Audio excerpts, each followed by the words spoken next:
ఈశ అంటే ప్రభు. ఇంద్రియాలను అదుపులో పెట్టుకోవాలి డబ్బున్న వాళ్ళందరూ ఖచ్చితంగా, లేకపోతే ఆ డబ్బు దుర్వినియోగం అయిపోతుంది. బాగా డబ్బు ఉంది కదా అని పిల్లలకి రకరకాల స్వేచ్ఛ ఇచ్చేసి క్రెడిట్ కార్డులు ఇచ్చేసి అందులో 3 లక్షలు 4 లక్షలు బ్యాలెన్స్ పెడుతున్నారు. వాడు చెడిపోవడానికి అది సరిపోదా అండి? యవ్వనం ధన సంపత్తి ప్రభుత్వం అవివేకత ఏకైకమప్యనర్థాయ హిముయత్ర చతుష్టయం అంటాడు సుభాషితాల్లో. మనిషి చెడిపోవడానికి 4 ఉన్నాయి. 4 ఏ ఒక్కటి ఉన్నా చాలుట, 4 అక్కర్లేదుట. యవ్వనం, మనిషి చెడిపోవడానికి యవ్వనం చాలన్నాడు. పొగరెక్కిపోతూ ఉంటాడు పైలా పచ్చీసు. ధన సంపత్తికి డబ్బు చాలా ఒక్కటే అన్నాడు. ప్రభుత్వం, ఇంట్లో అధికారం, బయట అధికారం, 4 ఫ్రెండ్స్ కూడా ఉండడం, జై జై అంటూ ఉండడం, ఇంకేం అక్కర్లా, అది కూడా చాలు. ఆ పైన అవివేకం ఉంటే ఇక చెప్పక్కర్లేదు అన్నాడు. ఈ 4 ఏ ఒక్కటి ఉన్నా చాలు చెడిపోవడానికి. 4 ఉంటే చెప్పేది ఏముంది అన్నారు. చాలామంది ధనవంతుల పిల్లలకి 4 ఉన్నాయి, అందుకని బాగుపడడం చాలా కష్టం. డబ్బు ఉంది, తండ్రి ఇచ్చాడు, అధికారం కూడా ఇచ్చాడు, ఈయన ఏం చెప్పడానికి వెళ్ళేది వాడు వినడు. అవివేకం సరే డబ్బున్న వాళ్ళకి పుట్టుకతో వచ్చేస్తుంది, అహంకారం వచ్చేస్తుంది. యవ్వనం సరే వచ్చేసింది, గేదెకి వచ్చింది, దున్నపోతకు వచ్చింది, మనకు రాదేమిటి? యవ్వనం రావడానికి విశేషం ఏముందండి? వస్తుంది. కానీ 4 కలిసి మనిషిని జరగొడుతున్నా లేదా? అందుకే డబ్బు ఉన్నప్పుడే ఆపదలందు ధైర్య గుణము అంచిత సంపదలందు తాల్మియున్. డబ్బు ఉన్నప్పుడే మనం కాస్త కిందికి దిగి ఉండాలి.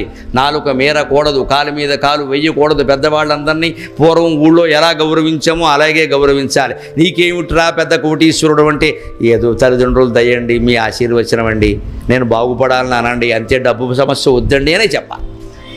అంతేగాని మేసం మెలేసామంటే అయిపోయినట్టే లెక్క.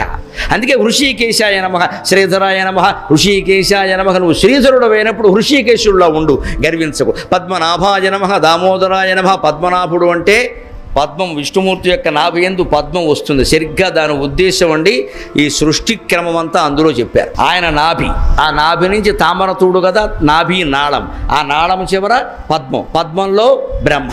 తొలి శిశువు బ్రహ్మ అంటే అంతే కదా. తల్లి కడుపులో శిశువు ఎలా పుడుతున్నాడండి, ఎలా బయటకు వస్తున్నాడు ఆలోచించండి. తల్లి కూడా మొట్టమొదట ఆ శిశువు, ఆ వీర్యకణం పడినప్పుడు శిశువు రూపొందడం ఉంటుంది. ఈ బొడ్డుకుండే తాడు దగ్గరే వస్తుందమ్మా, అది నాభి దగ్గరే ఏర్పడుతుంది. చిన్న తామర తూళ్ళలాగే ఉంటుంది ఆవిడ దగ్గర, ఇలా కొసలాగా. అది కొంచెం క్రమంగా ఆ వీర్య బిందువు పడగానే శిశువు అలాగా కలనై పిదనై ఇచాలనై అని భాగవతంలో పోతన గారు చెబుతాడు. అలా నెమ్మదిగా ఇలాగా జలగా ఉండి గడ్డ కట్టి నెమ్మదిగా ఒక పిండంలా తయారవుతుందండి. అది కాస్త తయారవడం ఎక్కడ, నాభికి సంబంధించిన నాళంలోనే తయారవుతుంది. ఆ నరం అన్నమాట. అది కాస్త ఉబ్బుతుంది. అదే గర్భం వచ్చింది, గర్భిణి అయిందంట. అది క్రమంగా పెరుగుతుంది సరిగ్గా. ఆ నాభీనాళం సరిగ్గా బొడ్డు తాడు తెలుగులో. ఆ బొడ్డు తాడుగా ఉన్నదాన్ని పెరుగుతున్న కొద్దీ శిశువు లోపల ప్రవేశించాక ఉమ్మ నీరు చేరుతుంది. ఆ ఉమ్మ నీటిలోనే శిశువు ఉంటాడు. అందుకే గర్భం ధరించిన వాళ్ళని మన తెలుగులో ఏమంటారు? నీళ్లు వసుకుంది అంటారు. పొరపాటు మాట. నీళ్లు పాలు పోసుకోరు, మనకి తెలియక వాడుతున్నాం. నీరు మోసుకుంది అనాలమ్మా. నీరు మోసుకుంది, నీరు పోసుకోలేదు. నీరు మోసింది మాట అది. నాచన సోమన ఉత్తర హరివంశంలో వాడతాడు. నీరు మోసుకొని ఏ నీరజాతి క్షణ అంటాడు. నేను కావ్యంలో 10 ఏళ్ల క్రితం చదివి ఆశ్చర్యపోయా, ఇదే మాట మన వాళ్ళందరూ పొరపాటు వాడుతున్నారా అని. నీరు మోసుకొని, ఏమిటి నీరు మోసుకోవడం? ఉమ్మ నీరు మోసుకుంది ఆవిడ. శిశువు కడుపులో పడగానే ఉమ్మ నీరు వస్తుంది. ఎందుకంటే బిడ్డ పిండం ఎంత ఉంటుందండి, ఆ పిండం నీటిలో తేలుతూ ఉండాలి. సరిగ్గా మీరు గమనించండి. ఆ నీటిలో తేలే పిండం జీవుడు, ఆ పాల సముద్రంలో తేలేటువంటి బ్రహ్మాండం పరమేశ్వరుడు శ్రీ మహావిష్ణువు. ఆయన చుట్టూ పాలసముద్రం అంటే అర్థం. ఆ పాలసముద్రమే తల్లి కడుపులో ఉమ్మనీరు. మన జీవుడైతే ఆయన దేవుడు. మనకేమో చిన్న ఉమ్మనీరు కొట్టం చాలు, ఒక లీటర్ నీళ్లు చాలు. ఆయనకి సముద్రం కావాలి. ఎందుకంటే ఈ జీవుడు ఆ దేవుడు. ఇది వ్యష్టి, అది సమష్టి, కొలతలో తేడా. అందుకని శిశువు ఎలా పుడతాడు అనే విషయాన్నే మనకి విష్ణుమూర్తి యొక్క పడుకున్న క్రమం, ఆ గర్భ పద్మనాభం ఈ పద్ధతిలో చెప్పారు. ఇలా ఉంటుంది అబ్బాయి అని చెప్పేసి. అందుకే తల్లి కడుపులో బొడ్డు తాడు ఏర్పడుతుంది. ఆ తాడు నాడం అది కాస్త గట్టి పడుతుంది, పొడుగు అవుతూ ఉంటుంది, లావు అవుతూ ఉంటుంది. అది లావు అవడం వల్ల ఇప్పుడు పొట్ట ఎక్కువ కనపడుతుంది, లేకపోతే ఎందుకు కనపడుతుంది? అక్కడ ఉమ్మనీటిలో శిశువు తేలుతూ ఉంటాడు. క్రమంగా 2వ నెల, 3వ నెల, 4వ నెల రాగానే చెవులు, కాళ్ళు, ముక్కులు అన్నీ ఏర్పడిన కొద్దీ ఇంకా లావు అవుతున్న కొద్దీ ఇప్పుడు కాస్త 9వ నెలకి భారంగా ఇక మొత్తం 2 మనుషులు అన్నట్టుగా ఉంటుంది ఆవిడ. అందుకే గర్భిణిని సంస్కృతంలో దౌహృది అంటారండి. ఎంత గొప్ప భాషో సంస్కృతం. దౌహృది, 2 హృదయాలు ఉన్నాయమ్మా నీ దగ్గర, జాగ్రత్తగా ఉండాలి. నీ ఒక్క హృదయం కాదు, 2 హృదయాలు ఉన్నాయి. దౌహృది. అందుకని అలా ఉన్నటువంటి శిశువు సరిగ్గా గమనించిన సరిగ్గా ఆ నాభినాళమే బాగా ఉబ్బుతుంది, బొడ్డుతాడు. చివరికి శిశువు బయటకు వస్తున్నాడు. ఆ బయటకు వచ్చినప్పుడే పుష్పం, నేను ఇంక ఎక్కువ వివరిస్తే బాగుండదు, పుష్పవతి అనే మాట వాడతారు. ఎందుకో మీరు ఆలోచించు. పుష్పవతి అయ్యాకే సంతానం కలుగుతుంది. అందుకనే పుష్పం కమలం. ఆ కమలంలో తొలి శిశువు బ్రహ్మ. ఆయన నాభీనాళం ద్వారానే బ్రహ్మదేవుడు వచ్చాడు. ఇక్కడ జీవుడు కూడా తల్లి నాభీనాళం ద్వారానే, బొడ్డుతాడ ద్వారానే బయటకు వస్తున్నాడా లేదా? బయటికి రాగానే బొడ్డుతాడు కత్తిరించారా లేదా? ఆ బొడ్డుతాడు కత్తిరించకపోతే ఎప్పటికీ తల్లిని పట్టుకుని వేలాడుతూ ఉండాలి మనం. ఆవిడ శరీరంలో భాగం మనం, తండ్రి పుట్టుకకి కారణం. కానీ తల్లి అలాంటిది కాదండి. ఈ శరీరం మొత్తం ఆవిడదే, శరీరం మొత్తం ఆవిడదే. అంత అనుబంధం ఉంది కాబట్టి అమ్మో అమ్మో అమ్మో అని ఏడుస్తూ ఉంటాం. మాతృదేవోభవ ముందని పితృదేవోభవ తర్వాత నాడు. తండ్రి తక్కువని కాదు, అక్కడ ప్రాధాన్యాల విషయానికి వస్తే తల్లిదే ప్రాధాన్యం. అదే శరీరమే ఆవిడది. లేదా బొడ్డుతాడు ఒక్కటి కొయ్యకపోతే ఎప్పటికీ వేలాడవలసిందే, వేరే దిక్కు లేదు ఇక్కడ. అంచేది ఆ బొడ్డుతాడు పట్టుకుని మనం వేలాడినట్టే బ్రహ్మదేవుడు ఈ బొడ్డుతాడు పట్టుకుని ఆయన పైన వేలాడుతున్నాడు. అంతకంటే ఆయన తొలి శిశువు. అంటే జీవుడుగా వ్యష్టిగా నువ్వు మీ అమ్మకు శిశువు, ఆయనకి సమిష్టిగా బ్రహ్మదేవుడు శ్రీ మహావిష్ణువుకు శిశువు. ఇప్పుడు పద్మనాభగా అంటే సృష్టి క్రమాన్ని మొత్తం వివరించారు. అందుకే విష్ణు సహస్రం సృష్టి రహస్యం అని చెప్పారు. అటువంటి పద్మనాభుడు అంటే పద్మం పైగా సంపదకి సంకేతం. లక్ష్మీదేవి అందులో పుట్టింది. ఐశ్వర్యవంతుడు, సంతానం ఉన్నవాడు, ప్రజాపతి అయినవాడు. ఆయనే ఒక్కోసారి దామోదరుడు అవుతాడు. దామోదరుడు అనే మాట మామూలుగా అన్ని చోట్ల ఉండదు, కానీ బ్రాహ్మణ వర్గాల్లో ఉంటుంది. వైదికం పురోహితుల వర్గాల్లో వాడో దరిద్ర దామోదరుడు అంట. అంటే బ్రాహ్మణుల లెక్కలో ఏమిటంటే దామం అంటే యజ్ఞోపవేతం. వాడికి పిల్లని ఇచ్చారని ఏమిస్తారో దామం తప్పితే ఏం లేదు. అంటే యజ్ఞోపవేతం తప్పితే వాడికి ఏం లేదు. ఇక్కడ చెంటు పొలం లేదు, గజం స్థలం లేదు, పిల్లని అవడెత్తాడు. అందుకని వాడో దరిద్ర దామోదరుడు, ఈ తాడు తప్పితే ఏమీ లేదంట. అది దామోదరుడు. నువ్వు పద్మనాభుళ్ళ ప్రజాపతిలా పరమ ఐశ్వర్యంతో ఉన్నా సరే, అలాగే యజ్ఞోపవేతంతో మిగిలినా సరే ఒకే రకమైన యోగస్థితిలో ఉండు. అంటే మనకు ఐశ్వర్యం ఉండని లేకపోని, పిల్లలు ఉండని లేకపోని. పద్మనాభుడు సృష్టి మొత్తానికి అధిపతి అండి. దామోదరుడు అంటే తానే దరిద్రుడయ్యాడు, పిల్లలున్నా పోషించలేడు. అందుకని పిల్లలు లేని వాళ్ళు ఎవరూ దయచేసి బాధపడకండి. దేవతలెవరికి పిల్లలు లేరు. పిల్లలు లేని వాళ్ళు దేవతలతో సమానం, సంతోషించాలి. అంతేకాని ఎక్కడికో వెళ్ళడం, ఎవరో అనడం, ఎన్నున్నా పిల్లలు లేకపోతే ఏం లేదమ్మో, వచ్చిన నష్టం ఎలా. ఉన్నవాళ్ళు ఎవరూ సుఖంగా లేరు, మీరు ఎంక్వైరీ చేయండి. పిల్లలు ఉన్నవాళ్ళు ఎవరూ సుఖంగా లేనంత వరకే లేరని ఏడుపు. ఉన్నాక అన్నీ ఏడుపులే. ఇంకా ముందు సంతానం, తర్వాత సంతాపం. ఏదో సభ పెడితే మీటింగ్ ఫాలోడ్ బై డిన్నర్ అంటారు, అలాగే సంతానం ఫాలోడ్ బై సంతాపం. వాడు ఆరోగ్యంగా లేడైన బాధ, వాడికి చదువు రాలేదన్న బాధ, వాడికి ర్యాంకు రాలేదన్న బాధ, వాడికి ఎంసెట్ రాలేదన్న బాధ, వాడికి మళ్ళీ వాడికి సీట్ వస్తే ఉద్యోగం రాలేదన్న బాధ, వాడికి ఉద్యోగం వస్తే ప్యాకేజీ తక్కువన్న బాధ, ప్యాకేజీ కూడా బాగుంటే పెళ్ళి అవ్వలేదన్న బాధ, పెళ్ళి కూడా అయితే మళ్ళీ కోడలు నీళ్ళు వేసుకోలేదన్న బాధ. అసలు ఈ అత్తగారు నీళ్ళు వేసుకోకుండా ఉంటే ఈ గొడవ ఉండేది కాదు. నా బాణాల దెబ్బలకి తట్టుకోలేక అర్జునుడి చేత యుద్ధం చేస్తున్న శ్రీకృష్ణుడికి నమస్కారం. ఇది నమస్కారమా తిరస్కారమా? ఇది కనిపించని అహం అంటే భీష్ముడిలో ఉందంటే మనలో ఎంత ఉందో ఆలోచించుకో. ఆ మాట మన నోటమాట రాకూడదు, మనస్సులో ఉండకూడదు. ఎంత సత్కారం చేసినా సరే, ఎంత వైభవంగా ఏది చేసినా సరే, పైకి మాత్రం అనేస్తాం మనం. అంతా భగవంతుడు దయండి, మాదేం లేదండి అంటాం మనం. లోపల మాత్రం ఎంత చేసాం, ఏమైంది అంటాం, అయిపోయింది ఇక్కడ. పైకి ఎవడో మెచ్చుకోవడం కోసం భగవంతుడు దయ అంటాం, లోపల ఇంట్లోకి వచ్చేసరికి మాత్రం చాలా కష్టపడ్డారు, మనకేం వచ్చింది ఇక్కడ అంటే నిజమే అంటారు. అంతే, ఇంకేం ఏమి రావాలని చేసావు, ఏదో రావడం కోసం చేసావు అన్నమాట. చేయడంలో నీకు ఆనందం లేదు.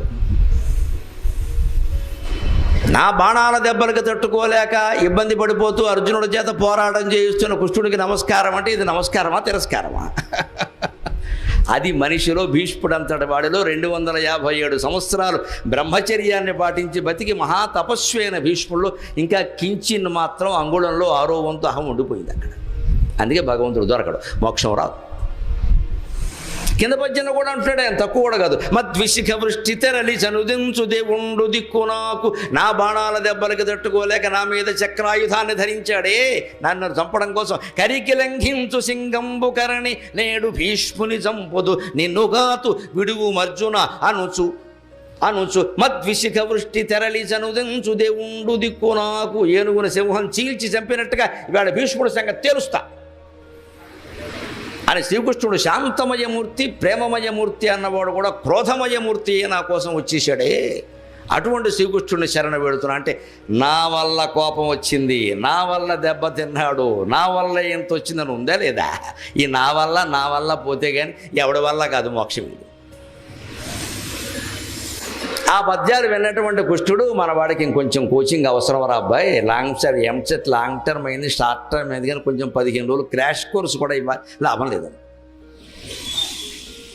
అందుకే పాండవులతో సహా ఆయన చూడడానికి వచ్చినప్పుడు అందరిలోకి ఉత్తముడైనటువంటి దేవుడు ఎవరు, ఆ దేవుడు యొక్క నామాలు ఎలా ఉంటాయని ధర్మరాజు అడిగితే భీష్ముడు అన్నాడు, ఎదురుగా ఉన్న కృష్ణుడిని పెట్టుకుని ఇంకా మళ్ళీ మాట్లాడతావేమిటయ్యా అర్థం లేకుండా ధర్మరాజు, నీ పక్కన ఉండబట్టి బావమరిది అనుకుంటున్నావు కానీ భగవంతుడు అనుకోవట్లేదే నువ్వు, నీ కర్మది.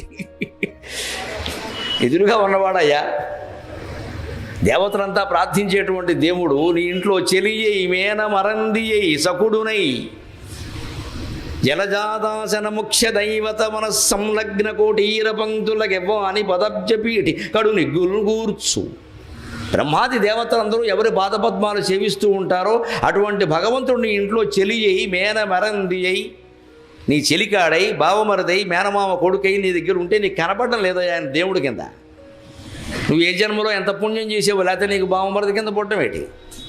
అటువంటి భగవంతుడిని ఎదురుగా పెట్టుకుని ఇంకా ఎవరు గొప్ప భగవంతుడు, ఎవరు నామాలు చెప్పంటావా ఎదురుగా ఆయన ఉంటే అని శ్రీకృష్ణ చూశావా ధర్మరాజు ఎలా మాట్లాడుతున్నాడో నువ్వే చెప్పు అన్నాడు. నేను చెప్పనయ్యా నువ్వు చెప్పమన్నాడు ఆయన. అదేమిటి స్వామి నీ మహిమ నీ ఎదురుగా నేను చెప్పడం ఏమిటంటే నువ్వే చెప్పాలి అన్నాడు. ఎందుకు పైగా అంటూ శ్రీకృష్ణుడు ఒక మాట అంటాడు, నేను చెప్పడం ఏముందయ్యా, నేను చెబితే శ్రీకృష్ణుడు చెప్పారు అంటారు, నేను చెప్పిన భగవద్గీత ఇప్పటికే ఉంది కదా, అంచేత నాకు రావలసిన పేరేమీ లేదయ్యా, నాకు వచ్చేదేదో వచ్చింది, ఇంకా నేను నా అవాప్తవ్యం వర్తయేవచ్చ కర్మని, నాకు రావాల్సిందంటూ ఏం లేదు, నేను పొందాలనుకున్నది లేదు కాబట్టి పొందలేకపోయింది లేదు, పొందాలనుకున్నదే లేనప్పుడు పొందలేకపోయింది ఏముంటుందండి? కోరిక లేని వాడికి ఏముంటుంది? ఏమి ఇచ్చినా ఒకటే, ఏమి ఇవ్వకపోయినా ఒకటే. వాడు ఏదైనా ఆశిస్తే మనం ఇచ్చింది తీసుకుంటాడు, లేదా సరిపోలేదంటాడు, సరిపోయిందంటాడు, ఎక్కువ ఇచ్చామంటాడు. అసలు ఆశించిన వాడికి మీరు ఏమిస్తారు? ఏమిస్తే మాత్రం వాడు ఉంచుకుంటాడు, ఇంకోళ్ళకి బట్టికెళ్ళి ఇచ్చేస్తాడు, అయిపోయింది అని, లేదా అక్కడే వదిలేస్తాడు. శ్రీకృష్ణుడు అటువంటి వాడు.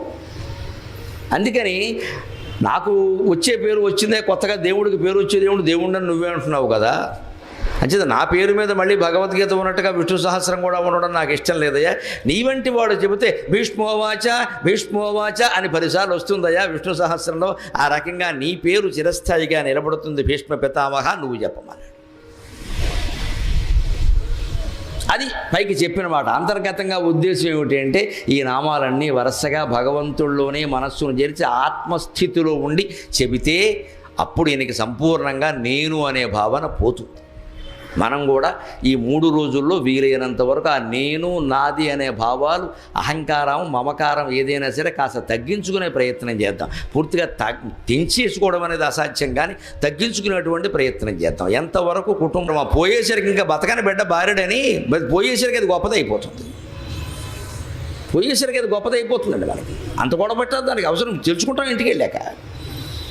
దాని గురించి అంత కంగారు పడిపోతే ఏమన్నట్టు, మనకి ఊరికే బీపీ రక్తపోటు వచ్చేస్తుంది, గుండెపోటు వచ్చేస్తుంది, ఉంగరం దొరకదు. ఇక దొరికిన ఉంగరం చూడ అంటావు, వెంటనే గుండెపోటు వస్తుంది, ఆనందంలో పోతావు, ఉంగరం దొరికింది నువ్వు లేవు.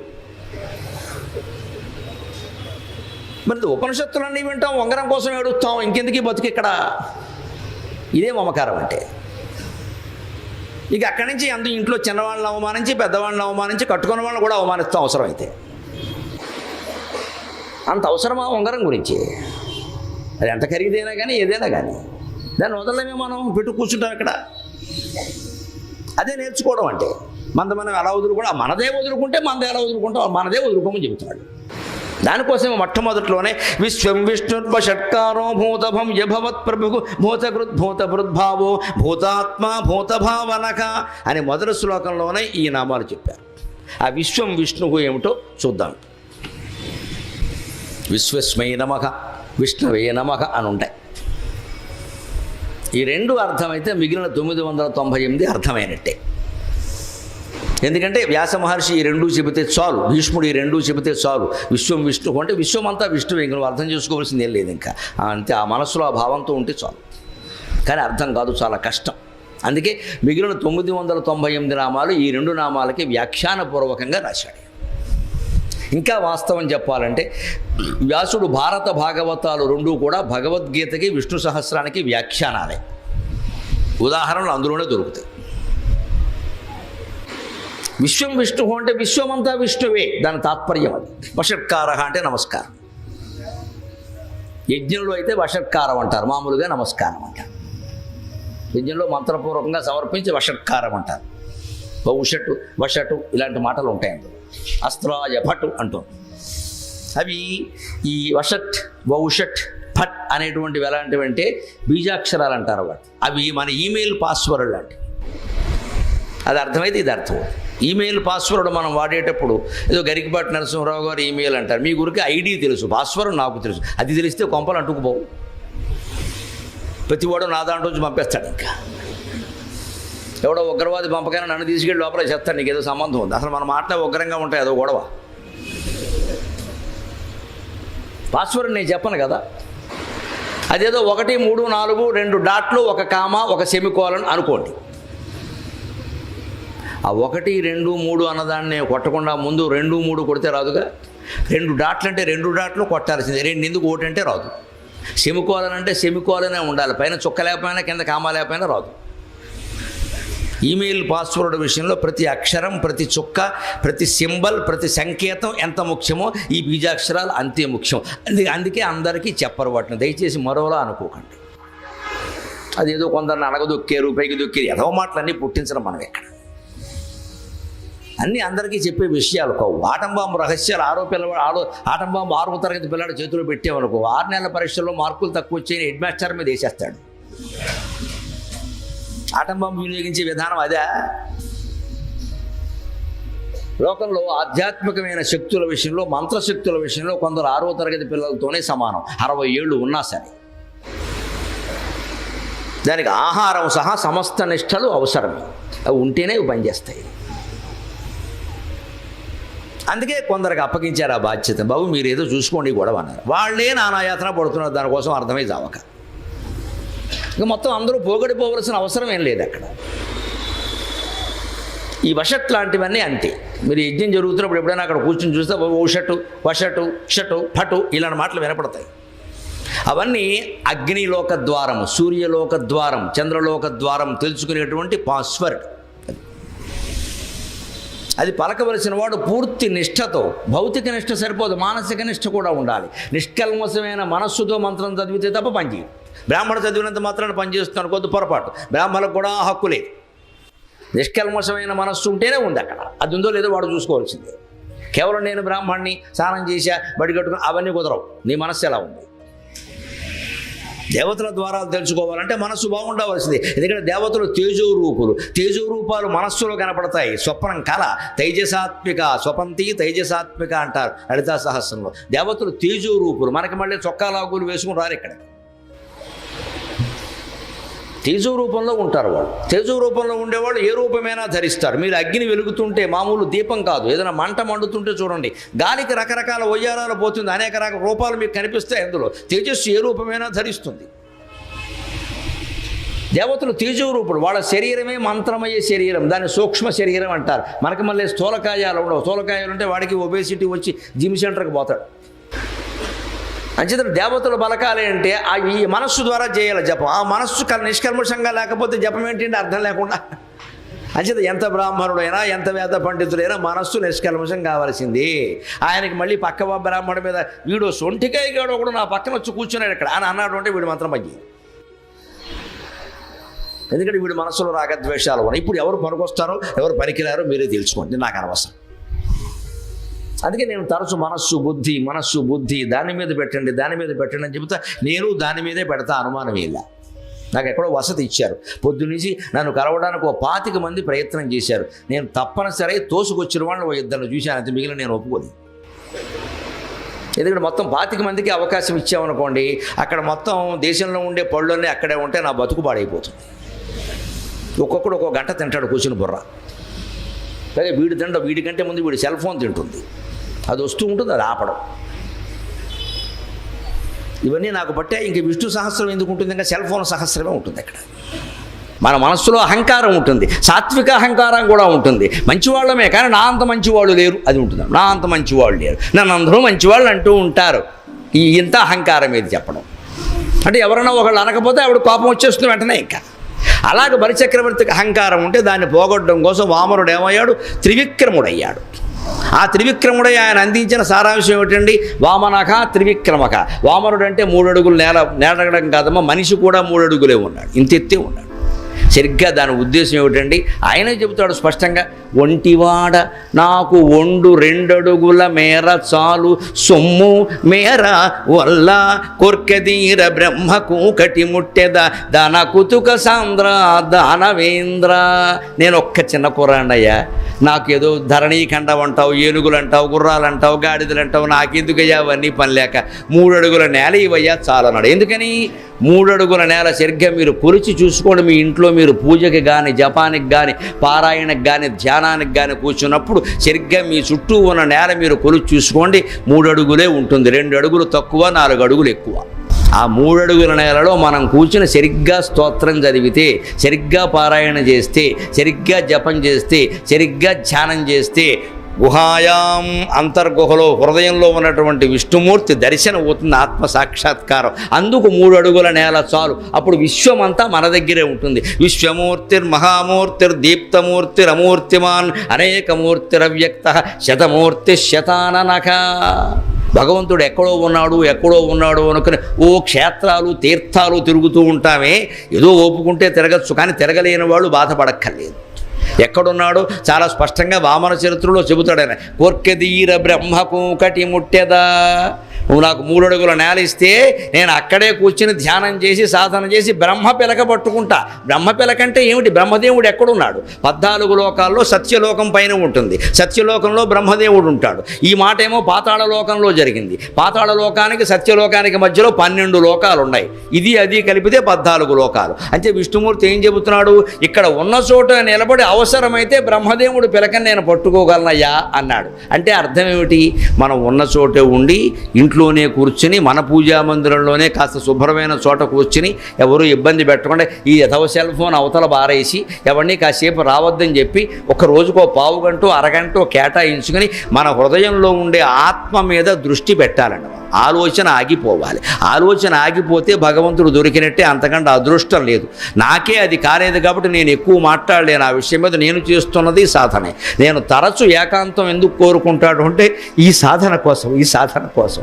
ఇంత తప్పించినందుకు, ఇంత చెప్పినందుకు, ఇన్ని పద్యాలు అలనేందుకైనా అమ్మవారి కరుణించి నాకు సాక్షాత్కరిస్తుందేమో ఏకాంతాన్ని కోరుకుంటా. అంతకుమించి ఎవరి మీద ద్వేషం నాకు లేదు.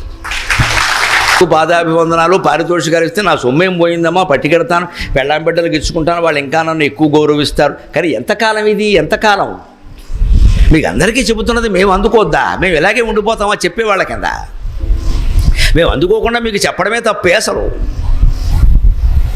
అందుకని నేను ఇంట్లో కానీ ఎక్కడికి వచ్చినా కానీ ఏకాంతాన్ని ఎందుకు కోరుకుంటా? ఇంటికి ఎవరన్నా వస్తానన్నా కూడా వద్దమ్మా, కేవలం దర్శనం కోసం రావద్దు, ఏదైనా పని ఉంటే చెప్పమంటాను.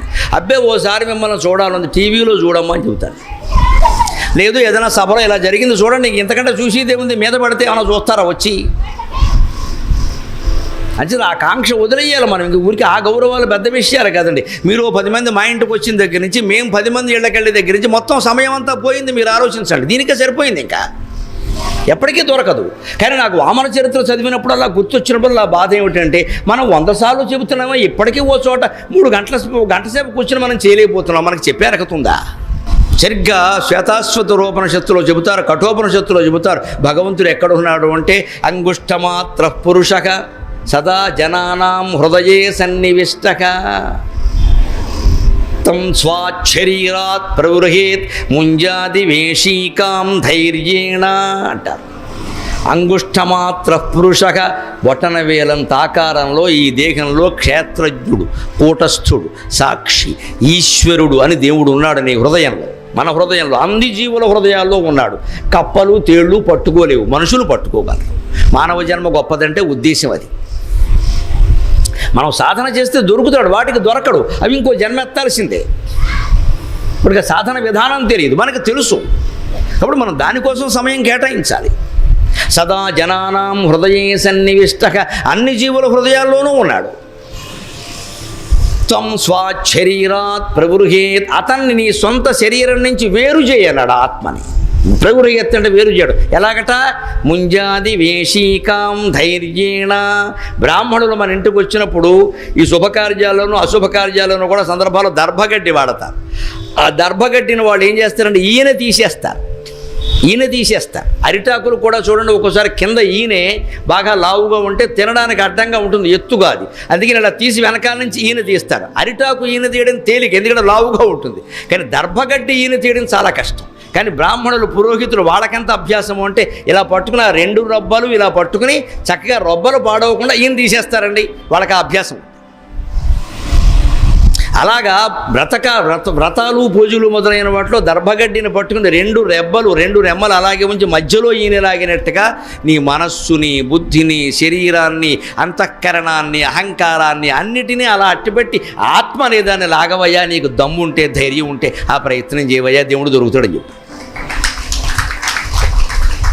అది మేము చెబితే వచ్చేది కాదు. మేమెవరమో చేసి మీ నెత్తి మీద చేయబట్టినంత మాత్రం రాదు. అది కూడా అజ్ఞానమే. మనం చేస్తేనే వస్తుంది. అది ఎవరి మటుకు వారికే. అది ఎవరికైనా చేయబట్టి ఒకవేళ మాకు శక్తి ఉంటే మా బోటు గురువులు ఎవరో పోనీ స్వామీజీలు ఎవరైనా సరే ఆ తపశ్శక్తి ధారపోసారంటే వాడి దగ్గర ఉండదు. ఇంకా అనుమానం ఏం లేదు. అది శక్తి అంటే పవర్ ఇది ట్రాన్స్ఫరబుల్. విద్యుత్ అమ్ముకోవట్లేదా, కొనుక్కోవట్లేదా? శక్తి ట్రాన్స్ఫరబుల్ అంటే నీకు ఇచ్చానంటే నాకు ఉండదమ్మా. అది నీకోసం ధారపోసేయమంటావా? నేను నాశనం అవ్వాలా? ఎలా ఇస్తాం? ఎందుకు ఇస్తారు? ఇవ్వకూడదు. అది ఇచ్చేది కదా. మీరు ఎవరి మటుకు వారు సాధన చేసుకోవలసింది. అందుకని ముంజాది వేషీకాం ధైర్యేణ. దాన్ని ఎలా చేయగలమంటే ధైర్యేణ అంటే ధీరత్వం. ధీరత్వం అంటే ఏదో వీరత్వం, పరాక్రమం కాదు. అక్కడ దేనికి చలించకుండా ఉండడం.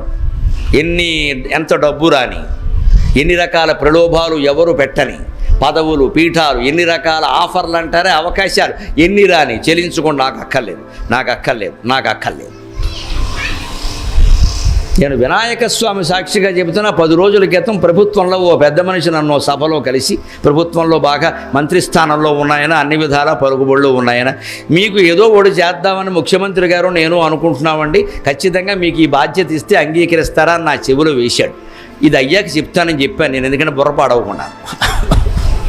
అయిపోయిన తర్వాత చెప్పేశాను, నేను స్వేచ్ఛగా ఉండడం మీకు ఇష్టం లేదా అని చెప్పాను, మొహమాటం లేకుండా నిర్ద్వంద్వంగా తిరస్కరించాను. నాకేం మొహమాటం లేదు. ఏదో అప్పగిస్తారండి, ఏం చేస్తాను దానికి? అక్కడ పరిస్థితులు ఏం లేవు. వాళ్ళు సొమ్ము ఏం పోయింది, ఎన్నికలు కదా, ఇస్తూ ఉంటారు. ఇలాగే మనం తీసుకున్నాం అనుకోండి, ఇక నేను స్వేచ్ఛగా ప్రవచనం చెప్పే అవకాశం లేదు. ఇక వారి గురించి చెప్పాలి ఇక్కడ. లేదా ఎక్కడికో పెడితే ఈ పని మానేసి వెళ్ళామంటారు. ఇప్పుడు నా ప్రయాణాలు, నా ఆరోగ్యం అంతా నా పద్ధతులు నేను నిర్ణయించుకుంటున్నా. ప్రభుత్వం తరఫున ఇచ్చిన ఏదైనా బాధ్యత, పదవు అంగీకరించామనుకోండి, నేను నిర్ణయించుకుంటుందమ్మా, వారు నిర్ణయిస్తాను. నేను స్పష్టంగానే అమ్మవారి సాక్షిగా, అయ్యా మీకు నా ఎందు అభిమానం ఉంది, అలా ఉండనియండి, అది అలాగే ఉండనియండి. నేను ఇప్పుడు చేస్తున్నాను కదా, భాష కోసం చేసేది నేను చేసి ప్రతిరోజు టీవీలో 23:30 గంటల్లో కలుద్దాం, అంతవరకు తెలుగు మాట్లాడదాం అని చెబుతున్నా. మాట్లాడేవాడికి అది సరిపోదా? ఇంకా ఊరూరికి తెలుగు అని జెండా పట్టుకోవాలి. నేను పట్టుకుంటే అయిపోతుందా? నా పని పాడవడం తప్ప. దేవుడి పేరు మీద, భాష పేరు మీద నేను చెబుతూనే ఉన్నానండి. అది చాలండి. నా స్వేచ్ఛను పాడు చేయకండి. ఆ పెద్ద మనిషి నిజంగా ఎంత సహృదయుడంటే, నాకు తెలుసండి మీ ప్రవృత్తి, నిజంగా మీరు చెప్పింది నిజం, అది పాడవుతుంది. ఏదో మాకో తాపత్రయం అండి, మీకు ఏదైనా చెయ్యాలని. ఈ మధ్య ఆయన కూడా అంటే నాకేదో అనిపించింది చెప్పాను, ఏమనుకోకండి, నన్ను ఇలా ఉండనియండి అన్నాను. ఎంత స్వేచ్ఛగా, ఎంతమంది జనం నా మాట కోసం ఇక్కడికి వచ్చారమ్మా, అంతకంటే పెద్ద పదవి ఉంటుందా? ప్రతిరోజు నాకు ఈ జనసాంగత్యం ఉంది, ఎంతమంది వింటున్నారు చాలు. ఇంతకంటే గర్వించడానికి ఇది చాలు, ఆనందించడానికి ఇది చాలు, ఇంతకంటే ఏం అక్కర్లేదు. ఇదే ధైర్యేణ అంటే అర్థం నేను చేసే మీకు చెబుతున్నాను. మనకు అవసరం లేనివి మనకు అవసరం లేదు. ఎంత ప్రలోభ పెట్టినా, ఏం చేయని, ఏ రకంగా అనని మనకు అవసరం లేదు.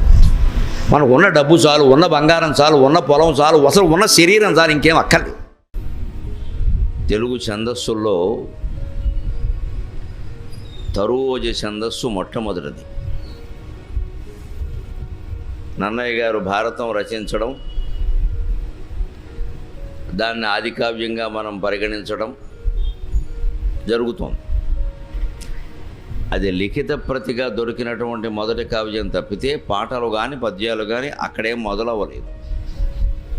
కావ్య రూపంలో దొరికింది మొదటిది కాబట్టి ఆది కావ్యం అన్నారు, ఆయన్ని ఆది కవి అన్నారు. కానీ అంతకుముందే పాటల రూపంలో, జనం వాడుకలో ఉండేటువంటి పద్యాల రూపంలో శాసనాల మీద చెక్కిన పద్యాల రూపంలో తెలుగు భాష కవితారూపకంగా ఛందపరంగా ఉంది. అలాగా ఏదో 8వ శతాబ్దంలోనే పండరంగని అద్దంకి శాసనాల్లో తరువోజలు శిలాశాసనాలు ఉన్నాయి. ఆ అద్దంకి శాసనమే శాసనపరంగా మనకు దొరుకుతున్న ఆధారాల్లో మొదటిది. అందులో వాడిన ఛందస్సు తరువోజ.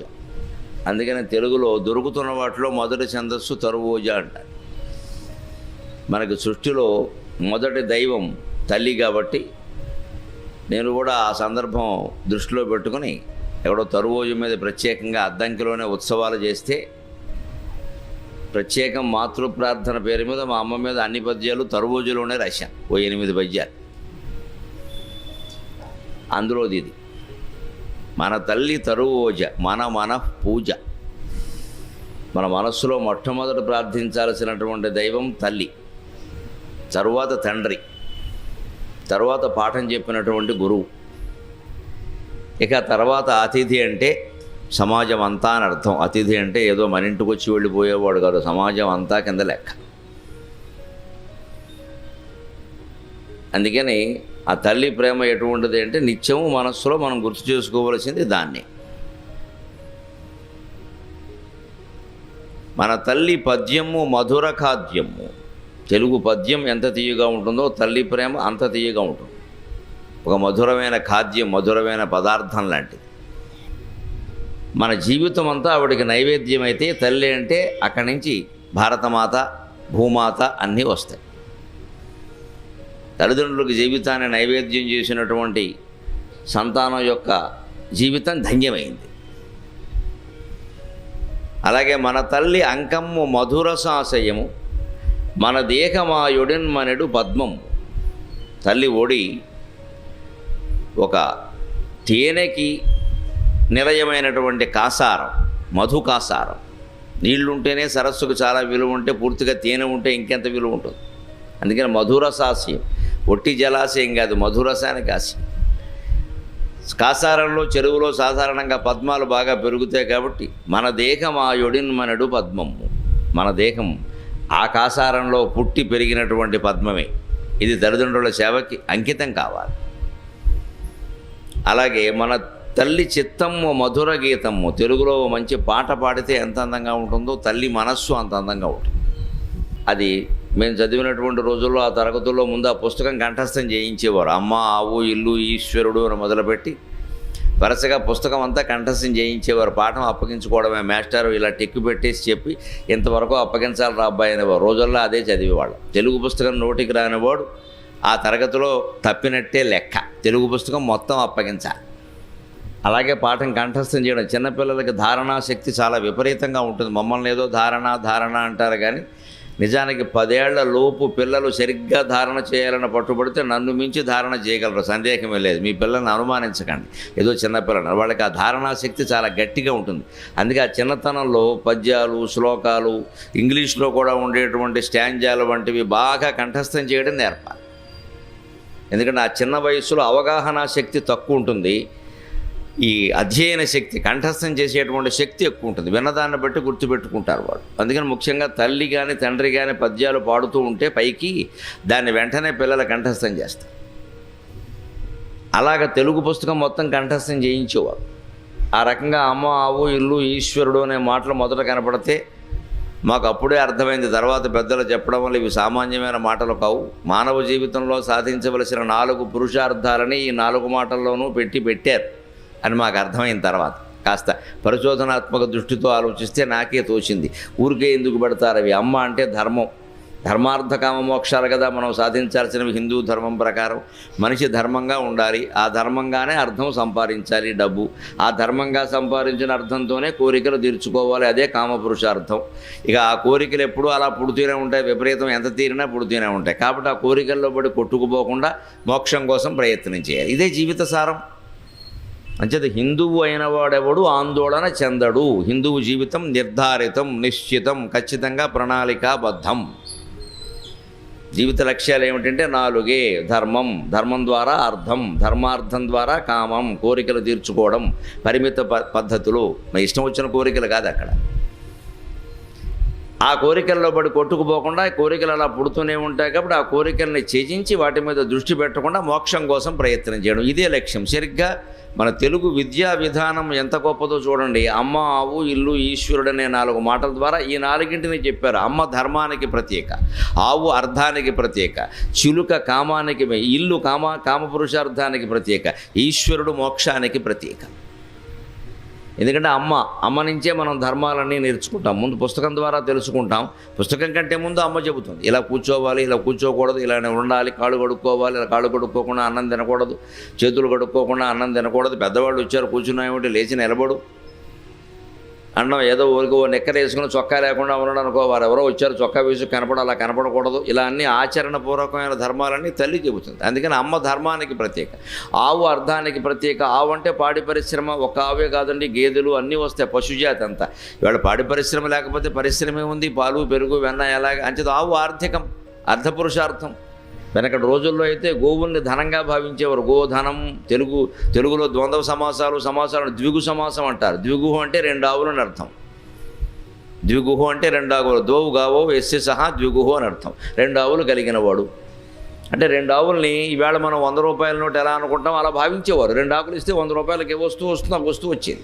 అప్పట్లో ఈ కరెన్సీ లేదు, బంగారు నాణ్యాలు అందరికీ దొరకవు, రాగి నాణ్యాలు ఏమో చాలా చిన్నవి విలువలో. అందుకని గోవుల్ని ధనంగా ఉపయోగించేవారు. అలాగే ద్విగుహు, పంచగవం 5 ఆవులు ఇస్తే ఒక వస్తువు వచ్చేది. అలాగే శతగవం 100 ఆవులు ఇస్తే ఓ ఇల్లు ఇచ్చేవారు. బార్టర్ సిస్టమ్, వస్తు మార్పిడి పద్ధతి. అందుకే ఆ రోజుల్లో గోదానాన్ని చాలా పుణ్యమైన విశేషంగా చెప్పారు. గోదానం అంటే ధనదానమే, గోవులు ఇస్తే ధనం ఇచ్చినట్టే. అందుకని ఆవు ఆర్థికం, అర్థపురుషార్థం. అలాగే ఇల్లు కామపురుషార్థం. ఎందుకని కామపురుషార్థంతో కామవాంఛలతోటే కదా, కోరికలతోటే కదా మనిషి పెళ్లి చేసుకునేది. ఒక్కడిగా ఉండలేక 2 కావాలనుకున్నాడు. తర్వాత 2 22 అయ్యారు, 32 అయ్యారు, ఎంతైనా అయ్యారు. ప్రపంచం అంతా అలాగే వ్యాపించింది. అంటే సంసారానికి మూలం కామపురుషార్థం. సంసారం ఎవరు అంటే ఈ పెళ్ళైన వాడిని ఏమంటాం మనం తెలుగులో, ఓ ఇంటివాడు అయ్యాడంట. వాడికి ఇల్లు లేకపోయినా సరే, పెళ్ళైతే చాలు ఓ ఇంటివాడు అయ్యాడంట. కష్టపడి 10 లక్షలు పెట్టి, ఓ 25 లక్షలు పెట్టి ఇల్లు కట్టుకుంటే ఇల్లు కట్టుకున్నాడు అంటాం, ఇంటివాడు అయ్యాడు అనం.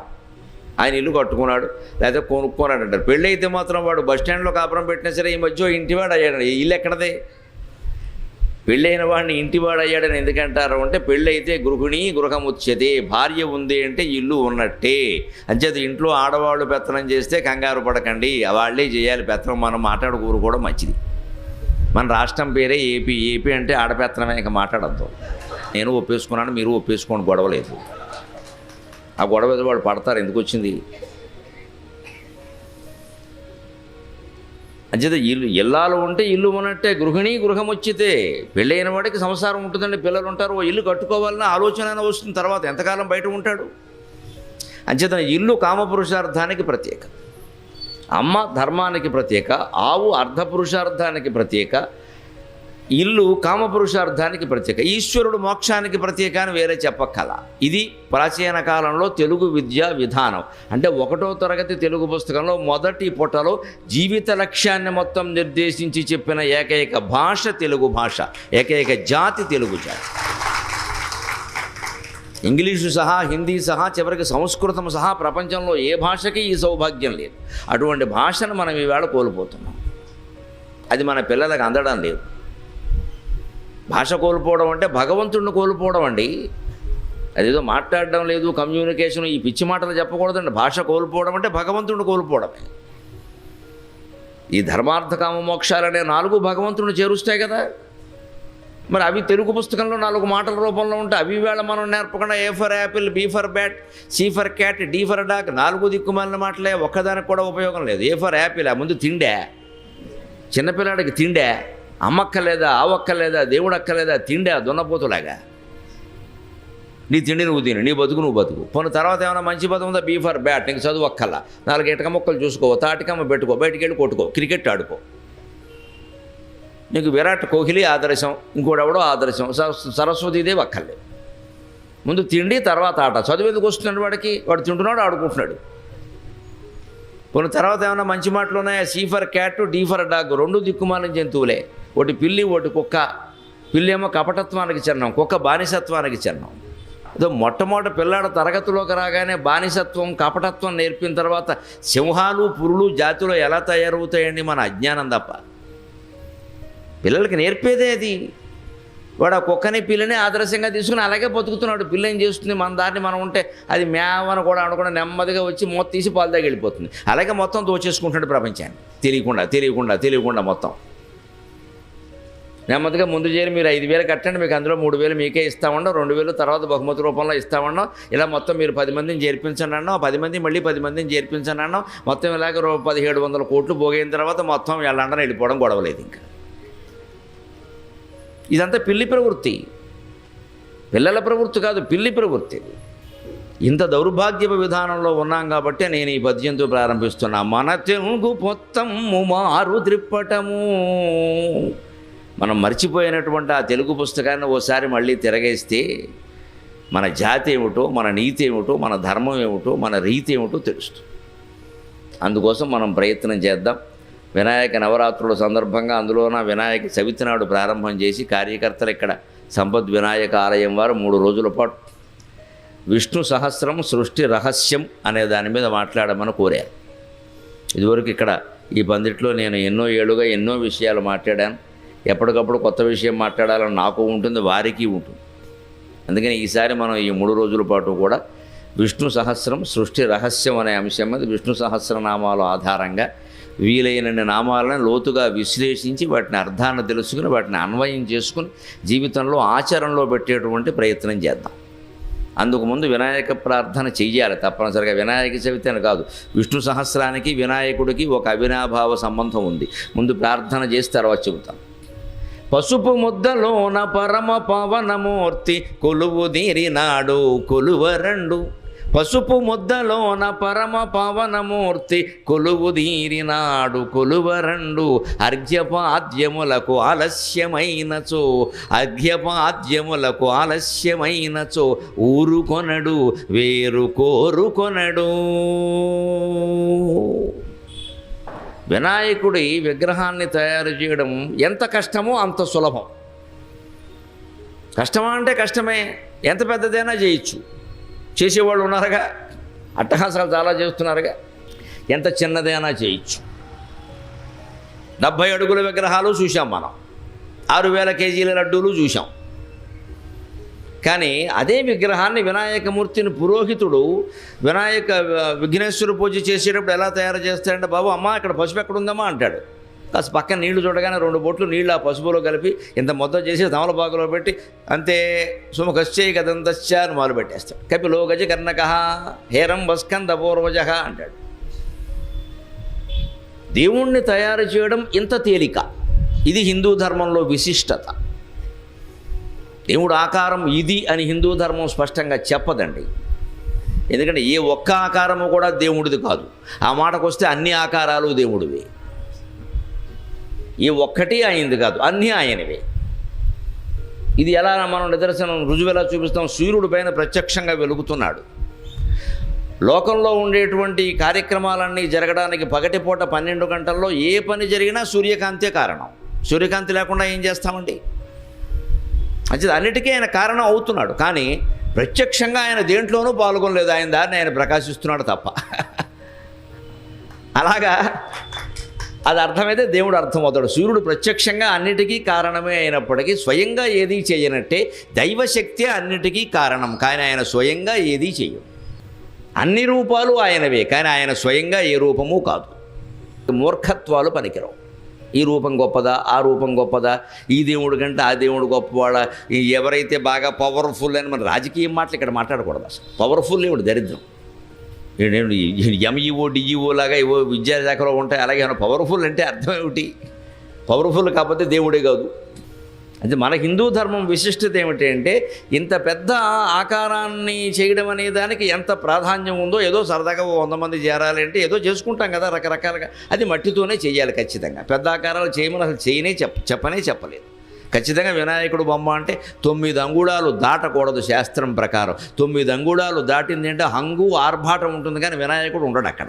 ఆయనకు అది కుదరదు. అది 9 అంగుళాల బొమ్మ సరిగ్గా అంతే. అది కూడా మట్టితోనే చెయ్యాలి. పూర్వం రైతులు హాయిగా గణపతి ముద్ర బల్ల ధాన్యం రాశి మీద వేస్తారు ముద్ర బల్ల, దాని మీద గణపతి బొమ్మ ఉండేది. ధాన్యం రాశి చేలో పెట్టిన తర్వాత దాని మీద అది ఎవరు ధాన్యం దొంగిలించకుండా ఉండడానికి, దొంగిలించినా మనకి తిరిగడానికి ముద్రలు వేసేవారు. ఆ గడ్డి కాల్చి ఆ రైతుల యొక్క ప్రవృత్తి ఎలాంటిది అంటే అన్నీ అక్కడే, వాళ్ళు ఏది ఎవరిని అడగాల్సిన పనుల, స్వయం సమృద్ధం. ధాన్యం అక్కడే, దాని మీద కప్పడానికి గడ్డి అక్కడే, దాని మీద ముద్ర వేయాలి, ఆ ముద్ర వేయడానికి నుసి కావాలి, నుసి కావాలి, ఆ గడ్డి కాల్చేవారు. అది మెత్తగా ఇలా చేసేవాడు ఒక ఆయన కూర్చొని, దాని మీద ఈ ముద్ర బల్ల పోసా ఆ ముద్ర ఆ నుసి ఆ ధాన్యం కుప్ప చుట్టూను, ఆ ధాన్యం కుప్ప చుట్టూ ఒక 5-6 చోట్ల పెట్టేవారు ఆ నుసి ఇలాగా. దాని మీద ఈ ముద్ర బల్ల పట్టుకెళ్ళి ఓ ముద్ర వేసేవాడు, గణపతి బొమ్మబడేది. అంత తేలిగ్గా దేవుణ్ణి తయారు చేసి ఆరాధించినటువంటి జాతి ఇవాళ లక్షలు కోట్లు ఖర్చు పెట్టేస్తున్నాం ఆరాధన కోసం. మళ్ళీ బయటికి వెళ్ళిన తర్వాత శుభ్రంగా గణేశ వైన్స్ అని పెట్టేయడం, మేము బాగుపడ్డామండి గణేశుడు వల్ల అంటాం. నీ ఆరాధన దేనికి? గణేశ వైన్స్ పెట్టడానికా? నేను ఎక్కడో చూశాను వినాయకుడి నామాల్లో ఏది దొరక్క ఇందాక మధ్యాహ్నం బయటికి ఎడుతూ చూసా, స్కంద పూర్వజ రెస్టారెంట్ అండ్ ఇంకోటి పెట్టారు, నమ శివాయ అనుకున్నాను. నేను తణుకు పవిత్రం అయిపోయిందిరా అనుకున్నాను. అసలు ఆ స్కంద పూర్వజకి అర్థం చెప్పమనండి పెట్టినవాడిని, తెలియదు. ఎవడో చెప్తాడు జ్యోతిషునికి, ఎస్తో పెడితే కలిసి వస్తుందని చెప్తాడు. ఎస్ అంటే సారా కాబట్టి. బారు ఉండేదానికి పేరు స్కంద పూర్వజ, ఇంకెంతకంటే ఏం దొరకలేదా? నేను చూసి ఆశ్చర్యపోయాయి, ఇంత దారుణంగా ఉంది భక్తి అని. స్కందుడు అంటే కుమారస్వామి, ఆయనకంటే ముందు పుట్టాడు వినాయకుడు. ఆయన గౌరవించే విధానం మనం బారులోనా? మన పూజలు ఇలాగే ఉంటాయి. దేవుడు అంటే మన దృష్టిలో ఏమిటి అంటే మన ఇష్టం వచ్చినట్టు మనం బతికేయచ్చు. ఈ చేసిన వాటిలో వ్యవహారాలన్నీ ఆయన సరి చేసుకుంటాడు. ఎందుకంటే తొండం దగ్గర పువ్వు పెట్టేస్తే గొడవ వదిలిపోతుంది. అది తేలికైన పని. ఎంత పువ్వు పెట్టావు, ఎంత తొండానికి పెట్టావు, ఈ లెక్కలు వేసుకుంటూ కూర్చుంటాం మనం. ఇక అక్కడి నుంచి తొండం పూజ, రేపు ఆంజనేయ స్వామి వస్తే తోక పూజ. అసలు హనుమంతుడి జీవితం ఏమిటి, వినాయకుడి జీవితం ఏమిటి, మనం దాని నుంచి ఏం నేర్చుకోవాలి? ఇది అక్కర్లేదు. ఇంకా దాని నుంచి బయటపడడమే చైతన్యం. ఈ తోకలు తొండాలు లెక్క పెట్టుకుంటూ కూర్చోవడమే చేదస్తాం. ఈ 3 రోజులు మనం విష్ణు సహస్రాన్ని చైతన్యపూర్వకంగా చెప్పుకుంటాం, చేదస్తం వదిలించే విధంగా చెప్పుకుంటాం. ఎంత తేలిక భగవన్మూర్తిని తయారు చేయడం నువ్వు మనస్సు దృష్టి పెడితే అంటే, పసుపు ముద్ద తీసుకుంటే చాలంతే. పసుపు ముద్దలో ఉన్న పరమ పావనమూర్తి కొలువు తీరినాడు కొలువరండు. అంత పావనమూర్తి, అంత జగదేక పావనుడు. గణానాం త్వా గణపతిం హవామహే కవిం కవీనాం ఉపమశ్రవస్తమం జ్యేష్ఠరాజం బ్రహ్మణాం బ్రహ్మణస్పద ఆనశృణ్వన్నూతిభిస్సీదసాదనం అని వేదంలోనే ప్రథమంగా ప్రార్థింపజేయబడినటువంటి బృహస్పతి స్వరూపం కూడా అయినటువంటి గణపతి ఇంత పసుపు ముద్దలో ఇమిడిపోతున్నాడండి. అది కూడా పసుపే. ఎందుకంటే పసుపు క్రిమి సంహారిణి. దేవుడు విగ్రహం దగ్గరికి ఎప్పుడు చీమలు దోమలు పురుగులు రాకుండా మనమే జాగ్రత్త పడాలి. ఆ విగ్రహాన్ని తయారు చేసేటప్పుడు, ఆ విగ్రహానికి నైవేద్యాలు పెట్టేటప్పుడు, ఆ విగ్రహానికి పూజలు చేసేటప్పుడు, దానికి దండలు వేసేటప్పుడు ఈ జాగ్రత్త తీసుకోవాలి. నా దారిని నేను వేసేస్తానని 16 దండలు దేవుడి మీద వేసేస్తే అందులో పురుగులన్నీ వినాయకుడి మీదే తిరుగుతూ ఉంటాయి. ఆయనకి చికాకు వచ్చేస్తుంది. ఎవడేమనండి అన్న దండ అంటాడు. దేవుడి విగ్రహాన్ని మనం కాపాడుకోవాలంటే అది పురుగులు చేరకూడదు. అక్కడ చేరకుండా మనమే జాగ్రత్త పడాలి. అందుకే పసుపుతో వినాయకుడిని చేస్తే పురుగు చేరే సమస్యలే, చేరితే చచ్చిపోతుంది వెంటనే. పసుపు యాంటీబయాటిక్. పసుపు రాసుకుని స్నానం చేయమని అనడంలో ఉద్దేశమే అది. పసుపు యాంటీబయాటిక్. పైగా తడి తగిలిన చోట ఎప్పుడు పసుపు ఉండాలి. ఆడవాళ్ళకి ఎందుకు ఎక్కువ చెప్పారు అంటే, ఆడవాళ్ళందరూ పూర్వం ఇంట్లోనే ఉండేవారు, వంట పనే చూసేవారు, గృహిణి అనేవారు. గృహిణి అంటే ఇంట్లోనే ఉంటుంది కదా, ఎప్పుడు నీటిలో ఉండేవారు. సహజంగా బావి దగ్గరికి వెళ్ళడం, నీళ్లు తెచ్చుకోవడం, ఇంట్లో వంట వండుకోవడం. వంటింట్లోనూ తడే, నువ్వు దగ్గరే తడే, దారిలోనూ తడే, బతుకంతా తడే. మరి ఈ తడికి కాళ్ళు ఒరిసిపోతాయి సహజంగా. మీకు ఎప్పుడైనా వానలో తిరిగినప్పుడు కాళ్ళ మధ్యలో వేళ్ల మధ్యలో కనుక ఒరిసిపోయి నెరిసిపోయినట్టు కనపడితే చిన్న మందండి పసుపు నూనె రాయండి, వెంటనే తగ్గిపోతుంది. ఏం కంగారు పడక్కర్లేదు. దానికి డాక్టర్ దగ్గరికి వెళ్ళక్కర్లేదు. కాస్త నూనె పసుపు రాసి పైన కొద్దిగా నూనె రాసేస్తే అయిపోయాయి. కాస్త నూనె మధ్యలో మెల్ల రాసేసి దాని మీద పసుపు అంటించేస్తే అయిపోతుంది. అంత అరగంటలో పోతుంది. పసుపు నూనె అంత గొప్ప మందు. బొమ్మను కూడా పసుపుతోనే ఎందుకు చేస్తారు, తమలపాకుతో అంటే పసుపు పవిత్రం అంటే అర్థం. పవిత్రం అంటే ఆరోగ్యం. దయచేసి గుర్తుపెట్టుకోండి. పవిత్రం అంటే ఆరోగ్యం, అపవిత్రం అంటే అనారోగ్యం. లక్ష్మీకరం అంటే ఆరోగ్యం, శని అంటే అనారోగ్యం. అంతకంటే శని అయినా ఒకడు ప్రత్యేకంగా ఉండి మన నెత్తిమి కూర్చోడు. పిచ్చి నమ్మకాలు పెట్టుకోవద్దు. వాడికి బోడు పనులు ఉన్నాయి, మన నెత్తిమి వాడు కూర్చుంటాడు. పైగా నా నెత్తి మీద అసలే కూర్చోడు, ఖాళీ లేదు. నన్ను పట్టుకునే ఇది శనికి లేదు, పట్టుకోలేడు. సాధ్యంగా జుట్టు లేదు, ఏం పట్టుకుంటాడు? అనవసర భయాలు పెట్టుకోవద్దండి. వాడు ఎవడు వచ్చి మనం పట్టుకోడండి. అక్కడ శని అంటే అనారోగ్యం అమ్మా. గోళ్ళు కొరికితే శని అన్నారు. శని అంటే ఏంటి? నువ్వు గోళ్ళు కొరకడం చూసి వెంటనే శని నీ దగ్గరికి వచ్చి సెల్ఫీ దిగుతాడా? ఇప్పుడు గోళ్ళు కొరికాడు, వీడిని పట్టుకోవాలి, వాడికి పనే లేదా? నవగ్రహాల్లో ఒక గ్రహం శని, ఆ మాత్రం తెలియదా? సూర్యుడికి అతి దూరంగా ఉండేటువంటి గ్రహం శని, అతి నెమ్మదిగా నడిచేటువంటి గ్రహం శని. అందుకే శనిని సంస్కృతంలో శనైశ్చర అంటారు. శనై కంటే సంస్కృతంలో మెల్లగా, శనై అని కావ్యాల్లో ఉపయోగిస్తున్నట్టు మెల్లగా అని అర్థం. శనైశ్చరతీత శనైశ్చరక.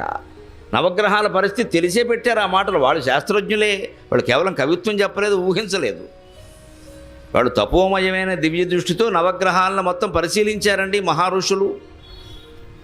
ఇవాళ గొట్టాలు గొడుగులు పెట్టి వీళ్ళు ఎంత పరిశోధన చేస్తున్నారు. వాళ్ళు ఏ గొట్టాలు ఏ గొడుగులు లేకుండా మనస్సుని గొట్టంగాను గొడుగుగాను సమస్తంగా చేసుకుని తపోమయమైన దృష్టితో చూశారు.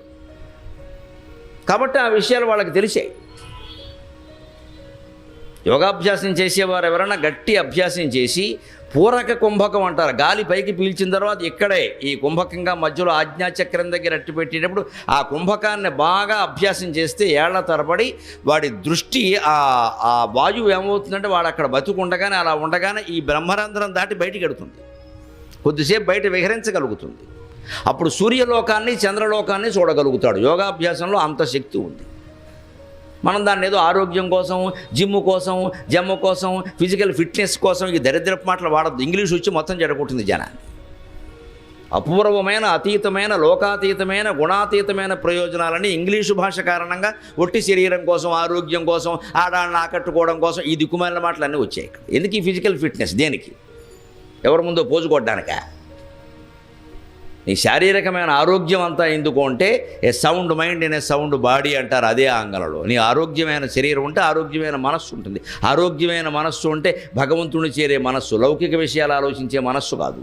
లౌకిక విషయాలు ఆలోచిస్తే అనారోగ్యమే. అలాగే వాళ్ళు కనిపెట్టారని శనైశ్చరహ అని పేరు పెట్టారు. శాస్త్ర విజ్ఞానం కాదా అది? వాడు ఎవడో శాటర్న్ అంటే సైన్యం, శని శాస్త్రం అయిపోయి శని అంటే సైన్యం కాకుండా పోయిందా? శాస్త్రం కాకుండా పోయిందా? అలాగా నెమ్మదిగా సంచరిస్తాడు. కాబట్టి మనకి శని పట్టింది. శని మహర్దశ నడుస్తూ ఉంటే జరిగిన ప్రతి పరిణామము కూడా బాధగా ఉంటుంది. ఎందుకంటే నెమ్మదిగా సాగుతోంది. ట్రాఫిక్ జామ్లో ఉంటే ఎలా ఉంటుంది? హైదరాబాద్ రండి చూపిస్తా, శని పెట్టినట్టే ఉంటుంది. అదే ట్రాఫిక్ జామ్లో ఆగకుండా కారు వెడుతోంది అనుకోండి, ఎంతో కొంత అంగుళం వెడుతోంది అనుకోండి, మనకు అంత చికాకు రాదు. ఆగిపోయింది అనుకోండి, డ్రైవర్లను మీరు గమనించండి, బై అంటాడు. ఏం బై అంటావయ్యా? ముందు 16 ఉంటే అదో పిచ్చి. ఫారెన్లో అయితే గోమె కొట్టి లోపల వేసేస్తాడు. నువ్వు ఎందుకు ఆరణ కొట్టావు? కొట్టనవారు అమెరికాలో అక్కడ ఆరణ కొడితే నేరం అక్కడ. మన దగ్గర కార్లకు ఆరనే పనిచేస్తుంది, ఇంకేం పనిచేయదు. టైర్లు ఉండవు, స్టీరింగ్ ఉండవు, ఆరణ మాత్రం గట్టిగా ఉంటుంది. ఊరికే మోగిస్తాడు. ముందు 16 ఉన్నాయని తెలుసు, ట్రాఫిక్ ఆగిపోయింది తెలుసు. నువ్వు మోగిస్తే ఏం చేస్తాడు ఎదుటివాడు? అంటే ఈ మోగించడం ఎందుకంటే అసహనం అంతకంటే ఏం లే. అక్కడ ఏం జరగదని తెలుసు. పట్టుకోవాలి. విష్ణు సహస్రం కూడా సహిష్ణుర్ జగదాదిజగ అంటారు. సహిష్ణు, సహనం కలిగి ఉంటేనే భగవంతుడు కనపడతాడు. పని మనిషి ఒక్క పూట రాలేదమ్మా, రాదు, ఇది ఇంతే, ఎప్పుడు ఇంతే, చచ్చిపోతున్నాం చేయలేక, దీన్ని మార్చేయాలి. ఇంత అసహనానికి లోనయ్యావు తల్లి, తోముకోవడం తప్పిందా? మళ్ళీ అది తర్వాత ఎప్పుడో మర్నాడు వచ్చిందనుకోండి, ఏమన్నా అంటే మానేస్తుందేమో అని చెప్పేసి మంగళహారతి అని హారతి పట్టు కూర్చోవడం అక్కడ. అది వచ్చేటప్పుడు మంగళహారత, అది లేనప్పుడేమో దాన్ని తిట్టుకోవడమా? దేనికి ఇవన్నీ? ఇదే అసహనం అంటే. ఆపేయి, నీ పని నువ్వు చేసుకోక తప్పదు, ఉత్సాహంగా చేసేసుకో. ఈ పెట్టే రేవేదో వచ్చాక పెట్టు, దాని సంగతి నీ సంగతి తెలిపోతుంది. సహనం అంటే అదే, ఎలాగో చేసుకోవడం తప్పనప్పుడు ఈ అసహనం దేనికి? ఆ అసహనంలో మనం ఎలాగైతే చిందులేస్తామో ట్రాఫిక్ జామ్లో డ్రైవర్ కూడా అంతే చిందులేస్తాడు. చిందులేస్తే ఉపయోగం ఒకటి వెళ్ళదు కదా. అంటే ట్రాఫిక్ జామ్లో ఎంత ఇరుక్కున్నా మీరు గమనించండి, కారు ఎంతో కొంత నడుస్తుంటే మనకి ఇబ్బంది లేదు, కానీ ఆగితే ఇబ్బందిగా ఉంటుంది. శనిగ్రహం ఎంత నెమ్మదిగా నడుస్తుంది అంటే ఆగిపోయినంత నెమ్మదిగా నడుస్తుంది. భూమికి సూర్యుడు చుట్టూ తిరగడానికి ఒక ఏడాది పడితే శనికి ఏకంగా 20 ఏళ్ళు 30 ఏళ్ళు పడుతుంది. ఓ 10 ఏళ్ళు, కనీసం 10 ఏళ్ళు పడుతుంది శాస్త్రజ్ఞులు చెబుతారు. అంత తేడా ఉంది. అందుకని శని మహర్దశ మనకి ఏదో పట్టేసినట్టు, పీకేస్తున్నట్టు, గొడవ పడిపోతున్నట్టు ఏమీ లేదు, మామూలుగానే ఉన్నావు. నీకు ఆ దశ పట్టింది అని ముందు తెలుసుకోవడం వల్ల కాఫీ పట్టుకోవడం ఆలస్యం అనేసి శని. అందుకే కాఫీ రావడం. శనికి కాఫీకి సంబంధం ఏంటి? తాగేవాడు శని, ఇచ్చేవాడు కాదు. ఇలాగే అనుకుంటాం మనం. అంతకంటే ఏమి లేదు. శని అంటే అనారోగ్యం, లక్ష్మీప్రదం అంటే ఆరోగ్యం. అంతేగాని లక్ష్మీది వచ్చి నీ ఇంట్లో కూర్చోదు, ఆవిడకేం పని లేదు, వైకుంఠంలో ఉంది ఆవిడ. గోళ్ళు కొరకడం శని ఎందుకంటారని, గోళ్ళు కొరక్కపోతే గోళ్ల మధ్యలో మట్టి చేరుకుంటుంది, తడి ఎలాగో ఉంటుంది. తడి మట్టి కలిపితే బ్యాక్టీరియా క్రిములు పుట్టవండి, మళ్ళీ కోరుకుతావు కదా నోట్లో పెట్టే లోపలికి వెళితే ఆహార నాళంలోకి వెళ్ళి లోపల అనారోగ్యం చేసింది లివర్ బాడీ. అందుకని గోళ్ళు కొరికితే శని అన్నారు. అందుకని గోళ్ళు కొరకడం వల్ల ఐశ్వర్యాలు పోతాయని కాదు, ఐశ్వర్యం ఏం పోదు. దానికి ఐశ్వర్యానికి సంబంధం లేదు. ఐశ్వర్యం పోతుంది. అనారోగ్యం వస్తే ఆసుపత్రికి వెడతావు కదా, 6 ఎకరాలు అమ్మిస్తాడు వాడు, అందుకని పోతుంది. ఆ రకంగా పోతుంది. అర్థం చేసుకోవాల్సిన విధానం అది. లక్ష్మీప్రదం అంటే ఆరోగ్యం, శని అంటే అనారోగ్యం. అంతకంటే ఏం లేదు, కంగారు పడక్కల. అలాగే పవిత్రం అంటే ఆరోగ్యం, అపవిత్రం అంటే అనారోగ్యం, అంతే. అంతకుమించి ఆలోచించదు దాని గురించి. ఇక అది ఇంట్లో ఉంటే ఏదో జరుగుతుంది, ఏమీ జరగదు. మన ఇద్దరం ఉంటేనే ఇంట్లో ఏం జరగలే, మొత్తం ఆకుల వల్ల పువ్వుల వల్ల జరుగుతాయి పిచ్చి మాటలు. కానీ 2 మొహాలు ఉన్నారు ఇక్కడ, మొగుడు పెళ్ళాలి, ఏమీ జరగట్లేదు, దెబ్బలాటలు తప్ప. ఇంక వస్తువుల వల్ల ఏం జరుగుతాయి? ఈ పుస్తకం వింటూ ఉంటే పుణ్యం, ఈ విగ్రహం వింటూ పుణ్యం, అవన్నీ పిచ్చి నమ్మకాలే. ఏ విగ్రహాలు ఉండని, ఏ పుస్తకాలు ఉండని, నువ్వు మొత్తం ఇల్లంతా దీపాలంటే కొంపలు అంటుకుపోతాయి తప్ప కొంప ఏం బాగుపడదు. నీ మనసు మార్చుకోవలసిందే, బుద్ధి మార్చుకోవలసిందే. అది పెడితే శుభం, ఇది తీసేస్తే అశుభం, ఈ పిచ్చి మాటలు దయచేసి నమ్మకండి. దీనివల్లే జాతి మొత్తం పాడవుతాం. అంత దేవుణ్ణి పసుపు ముద్దలో పెట్టి ఎందుకు చేస్తారు అంటే, దేవుణ్ణి తయారు చేయడం ఇంత తేలికయా, చేరుకోవడం కష్టం. కానీ నీకు అర్థం కావట్లేదు. పసుపు ముద్ద, మళ్ళీ అక్కడ క్రిములు చేరకుండా ఆయన్ని సేవిస్తే చాలు. వినాయకుడు లక్షణం ఏమిటంటే, అర్ఘ్యపాద్యములకు ఆలస్యమైన ఊరుకొనడు, వేరు కోరుకొనడు. వినాయక చవితినాడు ఆయనే మరి 16 ఇళ్ళు తిరగాలి ఇంటింటికి. మరి అంతే కదా, అందులో ఎరక వాహనం చాలా తొందరగా వెళ్ళాలి, అసలు అది కదలనే కదలదు. అందుకని ప్రతి ఇంటికి వచ్చి ఏమంటాడు, తొందరగా పెట్టి అంటాడు. కొంచెం నువ్వు ఆలస్యం చేస్తూ ఏదో ఒకటి పెట్టేవమ్మా, నేను వెళ్ళాలి మళ్ళీ పక్కింటికి అంటాడు. అందుకని వినాయక పూజ లెక్క ప్రకారం మనం పొద్దున లేవగానే ముందు స్నానం చేసి పూజ చేసేసుకొని మిగిలిన పనులు చూసుకోవాలి. అందుకని ఆయన అంతకంటే కోరుకునేదే లేదు. ఆ సమయానికి ఆయనకు రాగానే కాఫీ టీలు ఇచ్చేసినట్టుగా ఆయన ఇచ్చేసేస్తే, ఆయనకి అర్ఘ్యపాద్యాలతో పూజ చేసేస్తే, అమ్మయ్య మంచివమ్మ నువ్వు మీ ఆయన సుఖంగా ఉండండి పిల్లలతో సహా, నేను పక్కింటికి వెళ్ళొస్తా, మళ్ళీ ఏడాదికి అని వెళ్ళిపోతాడు. అంతకంటే ఏం కోరుకోడు. అల్ప సంతోషి, ఏమీ కోరుకోడు. ఆయన ముందు నిలబడి 2 గుంజులు తీస్తే పాపం ఎంత కష్టపడుతున్నాడో అనుకుంటాడు. అంత అల్ప సంతోషం కలిగినటువంటి దైవం. పసుపు ముద్దలోన పరమ పవనమూర్తి కొలువుదీరినాడు కొలువరండు, అర్ఘ్యపాద్యములకు ఆలస్యమైన ఊరుకొనడు, వేరు కోరుకొనడు. అటువంటి వినాయకుడు గ్రంథస్థం చేసినటువంటి విష్ణు సహస్రాన్ని మనం 3 రోజుల పాటు చెప్పుకోబోతున్నాం. భారతాన్ని వ్యాసుడు 1700 శ్లోకాల్లో రచించాడు. తెలుగులో నన్నయ, తిక్కన, ఎర్రన మొత్తం 3 కలిపి 21,697 పద్యగద్యాలు రచించారు. అంత 1,00,000 శ్లోకాల భారతాన్ని వీళ్ళే 21,697 గద్య పద్యాలకి తగ్గించారు. అంటే ఇంచుమించు 5వ వంతు. ఎన్నో విషయాలు భారతంలో చెప్పాడు. అందులో అన్నీ తెలుగు పాఠకులకు అనవసరమనే వీళ్ళు తగ్గించారు, కొన్ని చోట్ల పెంచారు. మన కవిత్రం ఎక్కడ అనౌచిత్యం చేయలేదు, ఏది అవసరమో అదే చెప్పారు. అన్నీ మనకు అనవసరం. అవసరమైన వాళ్ళు మూల భారతం చదువుకుంటారు, దానికే ఉంది. కానీ వినాయకుడు ఆ 1,700 శ్లోకాల భారతాన్ని కూర్చుని రాశాడు. చాలా ఓపికగా రాశాడు. పైగా ఈయనకి స్థూలకాయం, తొడలావు, మెడలావు, తొండం లావు, అన్నీ లావే. కూర్చుని రాశాడు, మహా ఓపికగా రాశాడు. అందుకే మొత్తం భారతంలో సారాంశంగా 3 రత్నాలు చెబుతారు, త్రిరత్నములు అంటారు. తిక్కన గారు ఆ త్రిరత్నాలు కూడా అనువాదం చేసేటువంటి అవకాశం తిక్కన గారికే వచ్చింది. ఏమిటి ఆ త్రిరత్నాలు అంటే, భగవద్గీత 1, విష్ణు సహస్రం 1, సనత్సుజాతీయం 1. భగవద్గీత మనకు తెలుసు, యుద్ధం సందర్భంలో కృష్ణుడు అర్జునుడికి చెప్పాడు. విష్ణు సహస్రం భీష్ముడే ధర్మరాజుని, కృష్ణుడిని అందరినీ కూర్చోబెట్టి చెప్పాడు. అదే మనం ఇప్పుడు 3 రోజులు చెప్పుకోబోయేది.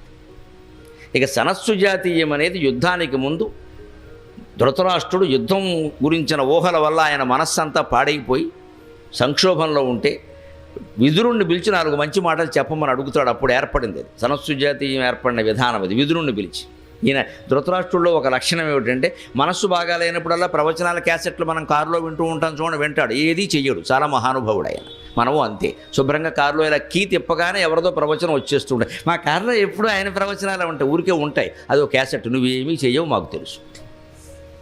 ఇక కీ తిప్పగానే వస్తుందని ఇక్కడ మొదలైంది, అది మధ్యలో మొదలైంది, ఏమీ వినలా. మళ్ళీ ఏదో ఆపావు, బ్రేక్ వేసావు, ఆగిపోయింది, ఏం విన్నావు? మన బుర్రకు పట్టేసే విషయం ఏంటంటే ఆ మాటలు వినడమే పుణ్యం, విను, 1000 జన్మలు విను, ఏమీ బాగుపడవు. చెప్పినవాడు బాగుపడతాడు క్యాసెట్లు అమ్ముకుని. అంటున్నాము అంటే ధృతరాష్ట్రుడు విదురు నీతి విన్నట్టు వినకూడదు. ధృతరాష్ట్రుడు 100 నీతులు విన్నాడు, ఏదీ ఆచరించలేదు.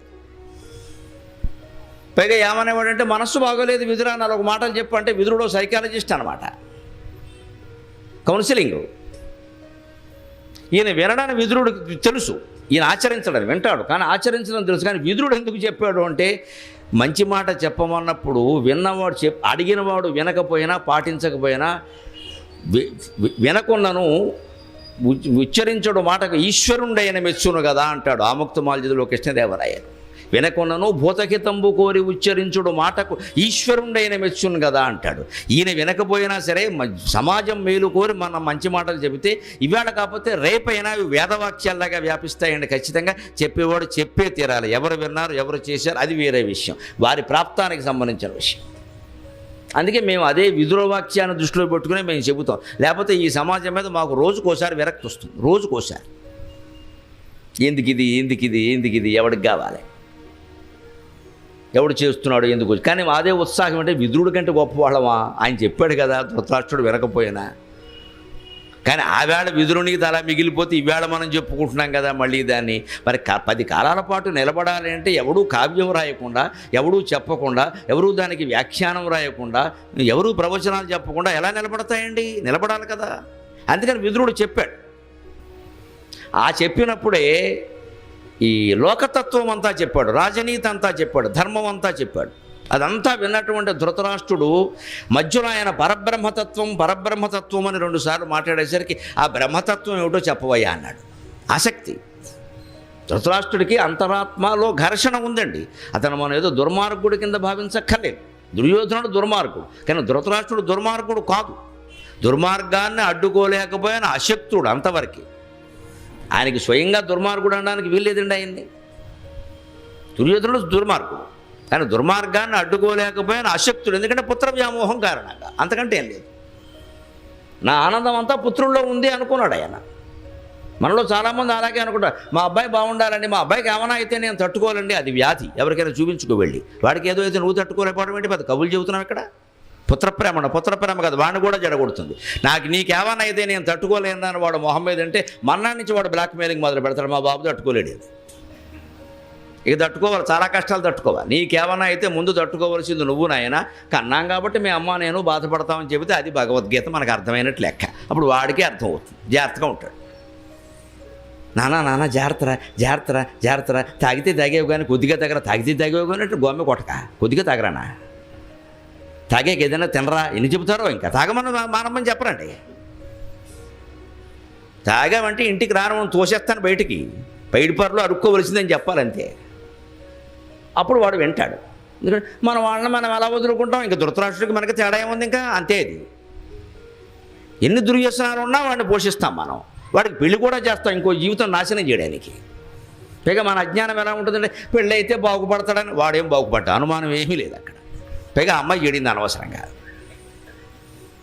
దుర్వ్యసనాలు ఉన్నవాడికి పెళ్ళి ఎందుకు చేస్తారో తల్లిదండ్రులు అంటే మొహమాటం లేకుండా చెబుతున్నా. ఎందుకు చేస్తారో తెలుసా, ఈ మొత్తం వ్యాపారం ఆ అమ్మాయి మీద గెంటేయడానికి. ఇవాళ బాధ్యత తప్పింది. ఇంకా చూసుకోవాలండి. ఏం చూసుకుంటుందమ్మా, నువ్వు కన్నావా కొడుకుని, మీ ఆయన మీద నువ్వు కలిసి కన్నారా, 25 ఏళ్ల పాటు నువ్వు వాడిని మార్చలేకపోయారా, పెళ్ళి అయిపోయాక నా పిల్ల చూసుకుంటున్నా, పిల్ల గొంతుకోవడం కాదండి,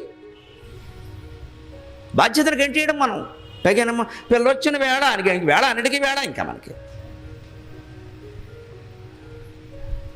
పెళ్ళి అయినా మావాడు మారలేదు, ఎవరు చెప్పారండి పెళ్ళి అయితే మారతాను, పెళ్ళి అయితే మారతారు, మారారమ్మా ఎవరు. పెళ్ళికి మారడానికి ఏమో సంబంధం లేదు, అలా చేయకూడదు అసలు. అది నువ్వు అసలు ఇవన్నీ వదులుకుంటేనే నీకు పెళ్ళి లేకలేదు బో అని చెప్పాలి. అంతే, వాడు దెబ్బకి మారతాడు, వాడు కూడా వాడే చూసుకుంటాడు. అంతగా చెప్పాల్సి వస్తే మా వాడికి ఇవి ఉన్నాయేమో, మీకు ఇష్టమైతే పెళ్ళం కూడా లేత లేదని చెప్పాలి. అలా ఎవడో ఇవ్వకపోతే ఇవ్వపోనాయి ఏమైంది, అబ్బాయి మనం ఎవరని చెప్పమండి అలాగా. మావాడు బంగారు కొండ, ప్రతివాడు సర్టిఫికేట్. అప్పుడు అందుకే ధృతరాష్ట్రుడు మనలో చాలామంది ఉన్నారు, ఆయన అనుకోక్కర్లేదు. పైగా తర్వాత చెడిపోతే తల్లి తండ్రి ఇద్దరూ కలిసి ఆ అమ్మాయి వచ్చాకే కొంచెం ఇలా తయారయ్యడమా, ఇదివరకు అంత లేదు, ఇదివరకు కొంచెం గ్లాసే, ఇప్పుడు సీసా. బా అమ్మాయి వచ్చి సీసా ఇచ్చిందా వీడికి, ఏడాదైనా ఇస్తుందండి? మనం గెంటేస్తామమ్మా. మన మానవ ప్రవృత్తిలో ఉండే కపటం ఏమిటంటే గెంటేస్తాం. అత్తగారు కోళ్ళ మీద గెంటేస్తుంది, ఈ కోళ్ళ తన కోడల మీద గెంటేస్తుంది. మొత్తం ఎవరి మీద తప్పు ఒప్పుకోరు. మొత్తం మానవ సమాజం మారవలసిందంతా ఇక్కడే ఉంది, మన మనస్సులోనే ఉంది. బయటివాడికి ఏం చెప్పక్కల, మనం మారితే చాలు. అదే ధృతరాష్ట్రుడి ప్రవృత్తి. అందుకని నీతులు చెబుతూ ఆయన పరబ్రహ్మతత్వం అనగా అది కూడా చెప్పన్నాడు. వెంటనే విదురుడు చూడండి ఎంత సంస్కారవంతుడో, అది చెప్పడానికి నాకు అర్హత లేదు, నేను చెప్పలేను అన్నాడు. ఎందుకంటే నేను దాసీకి పుట్టాను మహారాజా. ఈవేళ ఉన్నటువంటి వర్ణాశ్రమాచారాల ధర్మం ప్రకారం బ్రాహ్మణుడు ఋషి అయినవాడు మాత్రమే పరబ్రహ్మతత్వం గురించి మాట్లాడాలి. నేను శూద్రుణ్ణి కాబట్టి, దాసీకి పుట్టాను కాబట్టి నేను మాట్లాడడానికి వీల్లేదు, చట్టం ఒప్పుకోదు, ధర్మశాస్త్రం ఒప్పుకోదు. అంటే మరి ఎలాగయ్యా, నాకు తెలవాలి కదా అంటే, మీకెందుకు నేను చెప్పిస్తాను కదా అని ఒక్క క్షణం 10 నిమిషాలు అక్కడ కూర్చుని అపూర్వమైనటువంటి ధ్యానం చేసి సనత్కుమారుణ్ణి ప్రార్థించి కిందికి దింపించి సనత్సుజాతుణ్ణి ఆయన చేత చెప్పించారండి. విదురుని యొక్క గొప్పతనం అది. ఇప్పుడు ఎవరు బ్రాహ్మడో ఎవరు శూద్రుడో తేల్చండి. దేవతల్ని కిందికి దించగలిగిన శక్తి ఉంది విదురుడికి, అంత తపస్సంపన్నుడు. కానీ ఆనాటి వర్ణాశ్రమాచార ధర్మాలు ఏ ఉన్నాయో అవి పాటించాడు ఖచ్చితంగా. నీకు ఎంత శక్తి ఉన్నా సరే సమాజం విధించినటువంటి నియమ నిబంధనల ప్రకారమే నువ్వు ఉండాలి, అతిక్రమించడానికి వీల్లేదు. ఎందుకంటే ఇవాళ విదురుడు శక్తిమంతుడు కాబట్టి అతిక్రమిస్తే రేపు ఇంకో అశక్తిమంతుడు కూడా అతిక్రమిస్తే నేను ఎందుకు చేయాలంటాడు. అతనికి అంత నిష్ట లేదు, విదురుడికి ఉంది. అందుకే ఆయన ఈనాడు ఉన్నటువంటి చట్టాలు సంప్రదాయాల ప్రకారం పరబ్రహ్మతత్వాన్ని గురించి బ్రహ్మజ్ఞాని అయిన వాడు బ్రాహ్మణుడు చెప్పాలి. నేను బ్రహ్మజ్ఞానిని అయితే కావచ్చు, కానీ పుట్టుకరీత్యా నేను బ్రాహ్మణుడు కాదు. పోనీ ఈయన కాదనడానికి లేదంటే వ్యాసుడు స్వయంగా ఆయన పుట్టుక కారణం, వ్యాసుని కుమారుడు బ్రాహ్మణుడు కాదా, కానీ నా తల్లి దాసి. నేను ఇప్పుడు చెప్పడం మొదలు పెడితే ఈ ఉపన్యాసాలు ఇలాగా మొత్తం రకరకాల వాళ్ళందరూ మొత్తం ఉపన్యాసాలు ఇస్తారు. ఇంకా ఏమీ తెలిసినా తెలియకపోయినా సరే, నువ్వేంది మాట్లాడేది, మేము మాట్లాడదాం అంటారు. దానికి కొన్ని అర్హతలు ఉంటాయి, తప్పదు, భరించవలసింది. ఈనాటి చట్టాలు అలా ఉన్నాయి, చట్టాన్ని అతిక్రమించని నేను గౌరవిస్తున్నా. అందుకని నాకు తెలిసినా సరే నేను చెప్పను మహారాజా, కానీ మీరు ఆసక్తి చూపిస్తున్నారు, కావాలంటున్నారు కాబట్టి నేను చెప్పిస్తాను అని అక్కడే కూర్చొని ఆయన ధ్యానం చేసి సనత్సుజాతుడిని, సనకుడు, సనందనుడు, సనత్కుమారుడు, సనత్సుజాతుడు అని 4 వైకుంఠం కంటే పైన ఉండే సత్యలోకంలో ఉంటారు. వాళ్ళ బ్రహ్మమానస పుత్రులు. బ్రహ్మవాడని పుట్టించి మీరంతా ప్రజాపతులై సంతానాన్ని వృద్ధి చేయండి, పెళ్ళిళ్ళు చేసుకోండి అంటే ఈ కర్మ మాకెందుకు వచ్చింది, లేనిపోను గడవ, మళ్ళీ పెళ్ళని, ఇంగ్లీష్ మీడియం అని, ఎల్కేజీ అని, యూకేజీ అని, టెక్నో స్కూల్ అని, ₹1,00,000 ఫీజు ఎవడు కడతాడు? ఇదంతా ఈ గోల. ఇంత చేస్తే ఈ కొడుకులు కొరిగి పెడతారో చదువుతారో మనకి తెలియదు, ఎందుకు వచ్చింది మేము చేసుకోమన్నారు. అందుకే బ్రహ్మదేవుడికి కోపం వచ్చి వాళ్ళ 4గురిని, బ్రహ్మదేవుడికి కూడా కోపం వస్తుందమ్మా, ఎందుకు రాదు? అందుకని కోపం వచ్చి, నేను చెప్పిన మాట వినకుండా ఉంటారా మీరు అందరూ ఎప్పుడు ఎన్నేళ్ళు వచ్చినా సరే 5 ఏళ్ల పిల్లల్లా ఉండమన్నాడు. అలాగే ఉన్నారు వాళ్ళు. సనకుడు, సనందనుడు, సనత్కుమారుడు, సనత్సుజాతుడు 4 కూడా 5 ఏళ్ల పిల్లల్లాగే ఉంటారు. వాళ్ళకి అపారమైన జ్ఞానం ఉంది. వాళ్ళ వయస్సును బట్టి వాళ్ళని తక్కువ అంచనా వేయద్దు. నఖలు వయస్ తేజసో హేతు అంటాడు భర్తృహరి. నఖలు వయస్ తేజసో హేతు. వయస్సుకి ప్రతిభకి సంబంధం లేని విషయాలు లోకంలో చాలా చూస్తాం మనం. చిన్నపిల్లలు అద్భుతమైనటువంటి శక్తిని ప్రదర్శిస్తారు, జన్మాంతర సంస్కారం ఉంటాయి. అటువంటి సనత్సుజాతుడిని పిలిపించి ఆయన చేసి చెప్పించాడు. అగో ఆ సనత్సుజాతీయం 3వ రత్నం. వ్యాసుడు తిక్కన గారు భారతం ముగించాక వ్యాసుడి గురించి ప్రార్థన చేస్తూ, ఏదో రాశానయ్యా స్వామి, నీకు నచ్చిందో లేదో అని అంటే, తిక్కన గారి పుణ్యం వల్ల వ్యాసుడు కళలో కనపడి, నా 3 రత్నాలు ఏం చేశావు అన్నట్ట, అవి నీకే వదిలేశాను అన్నట్ట. తిక్కన గారు వాటిని అనువాదం చెయ్యాల. ఎందుకంటే కొన్ని మంత్రశాస్త్రపూతమైనటువంటి విషయాలు తెలుగు పద్యాల్లోకి మనకు తోచినటువంటి మాటల్లో అనువాదం చేసి రాసేయకూడదు. వేదం అటువంటిది, ఉపనిషత్తులు అటువంటివి, భగవద్గీత అటువంటిది, విష్ణు సహస్రం అటువంటిది, సనత్సుజాతీయం అటువంటిది. వాటిని సంస్కృతంలో ఆ భాషలోనే చెప్పుకోవాలి. ఊరికే భావం చెప్పాను కదా అంటే కుదరదు. అక్కడ అవి మంత్రపూతమైనటువంటి అక్షరాలు, వాటి వెనకాల బీజాక్షరాలు ఉన్నాయి, శక్తులు ఉన్నాయి, మహిమలు ఉన్నాయి, మంత్రశక్తి ఉంది. వాటిని ఆ భాషలో, దేవభాషలో అలాగే చెప్పుకోవాలి. మనం కూడా విష్ణు సహస్రం కానీ, భగవద్గీత కానీ, సనత్సుజాతీయం కానీ ఇలాంటివి చదివితే సంస్కృత భాషలో అది తాత్పర్యాలు చూసుకోవచ్చు. కావాలి తాత్పర్యాలు రాయొచ్చు, అర్థం కావాలి కదా. కానీ దాన్ని తెలుగు పద్యాల్లోకి రాశామంటారు చాలామంది. భగవద్గీత చాలామంది తెలుగు పద్యాల్లోకి రాశారు, ఒక్కటి కూడా వెలుగులోకి రాలేదు. మీరు గమనించండి, రాదు. తిక్కన గారు స్వయంగా రాసిన రాదు, ఆయనకు తెలుసు కాబట్టి రాయలేదా గొడవ లేదు. మొత్తం భగవద్గీత 700 శ్లోకాలు ఉంటే అక్కడ తిక్కన గారు 7-8 పద్యాల్లో మొత్తం సారాంశం చెప్పేశాడు. శేష పద్యాల్లో చెప్పేసి అంతటా యుద్ధం ప్రారంభం అయ్యాను కొట్టుకున్నాడు మొత్తం గొడవ లేకుండా. ఎందుకంటే ఇది తెలుగు పద్యాల్లో ఎక్కదని తెలుసు ఆయనకి. ఎందుకంటే తెలుగు పద్యాల్లో చెబితే తిక్కన గారి మీద ఉండే గౌరవంతో అది కంఠస్థం చేస్తారు, కానీ భగవద్గీతకు ఉండేటువంటి అసలతత్వం తెలియకుండా పోతుంది. విష్ణు సహస్రము అంతే, తిక్కన గారు అనువాదం చేయాల. శుచియును హంసుండు శుచి శత్తు పరముండు అని 4-5 శేష పద్యాలు రాసి వదిలేశాడు. 1000 నామాలు కలిపి అందులో ఊరికే ముఖ్యమైన పెంచుకొని 10-15 నామాలు చెప్పేసి వదిలేశాడు. మీరు అందులో చదువుకోండి. సనత్ సుజాతీయం కూడా అంతే.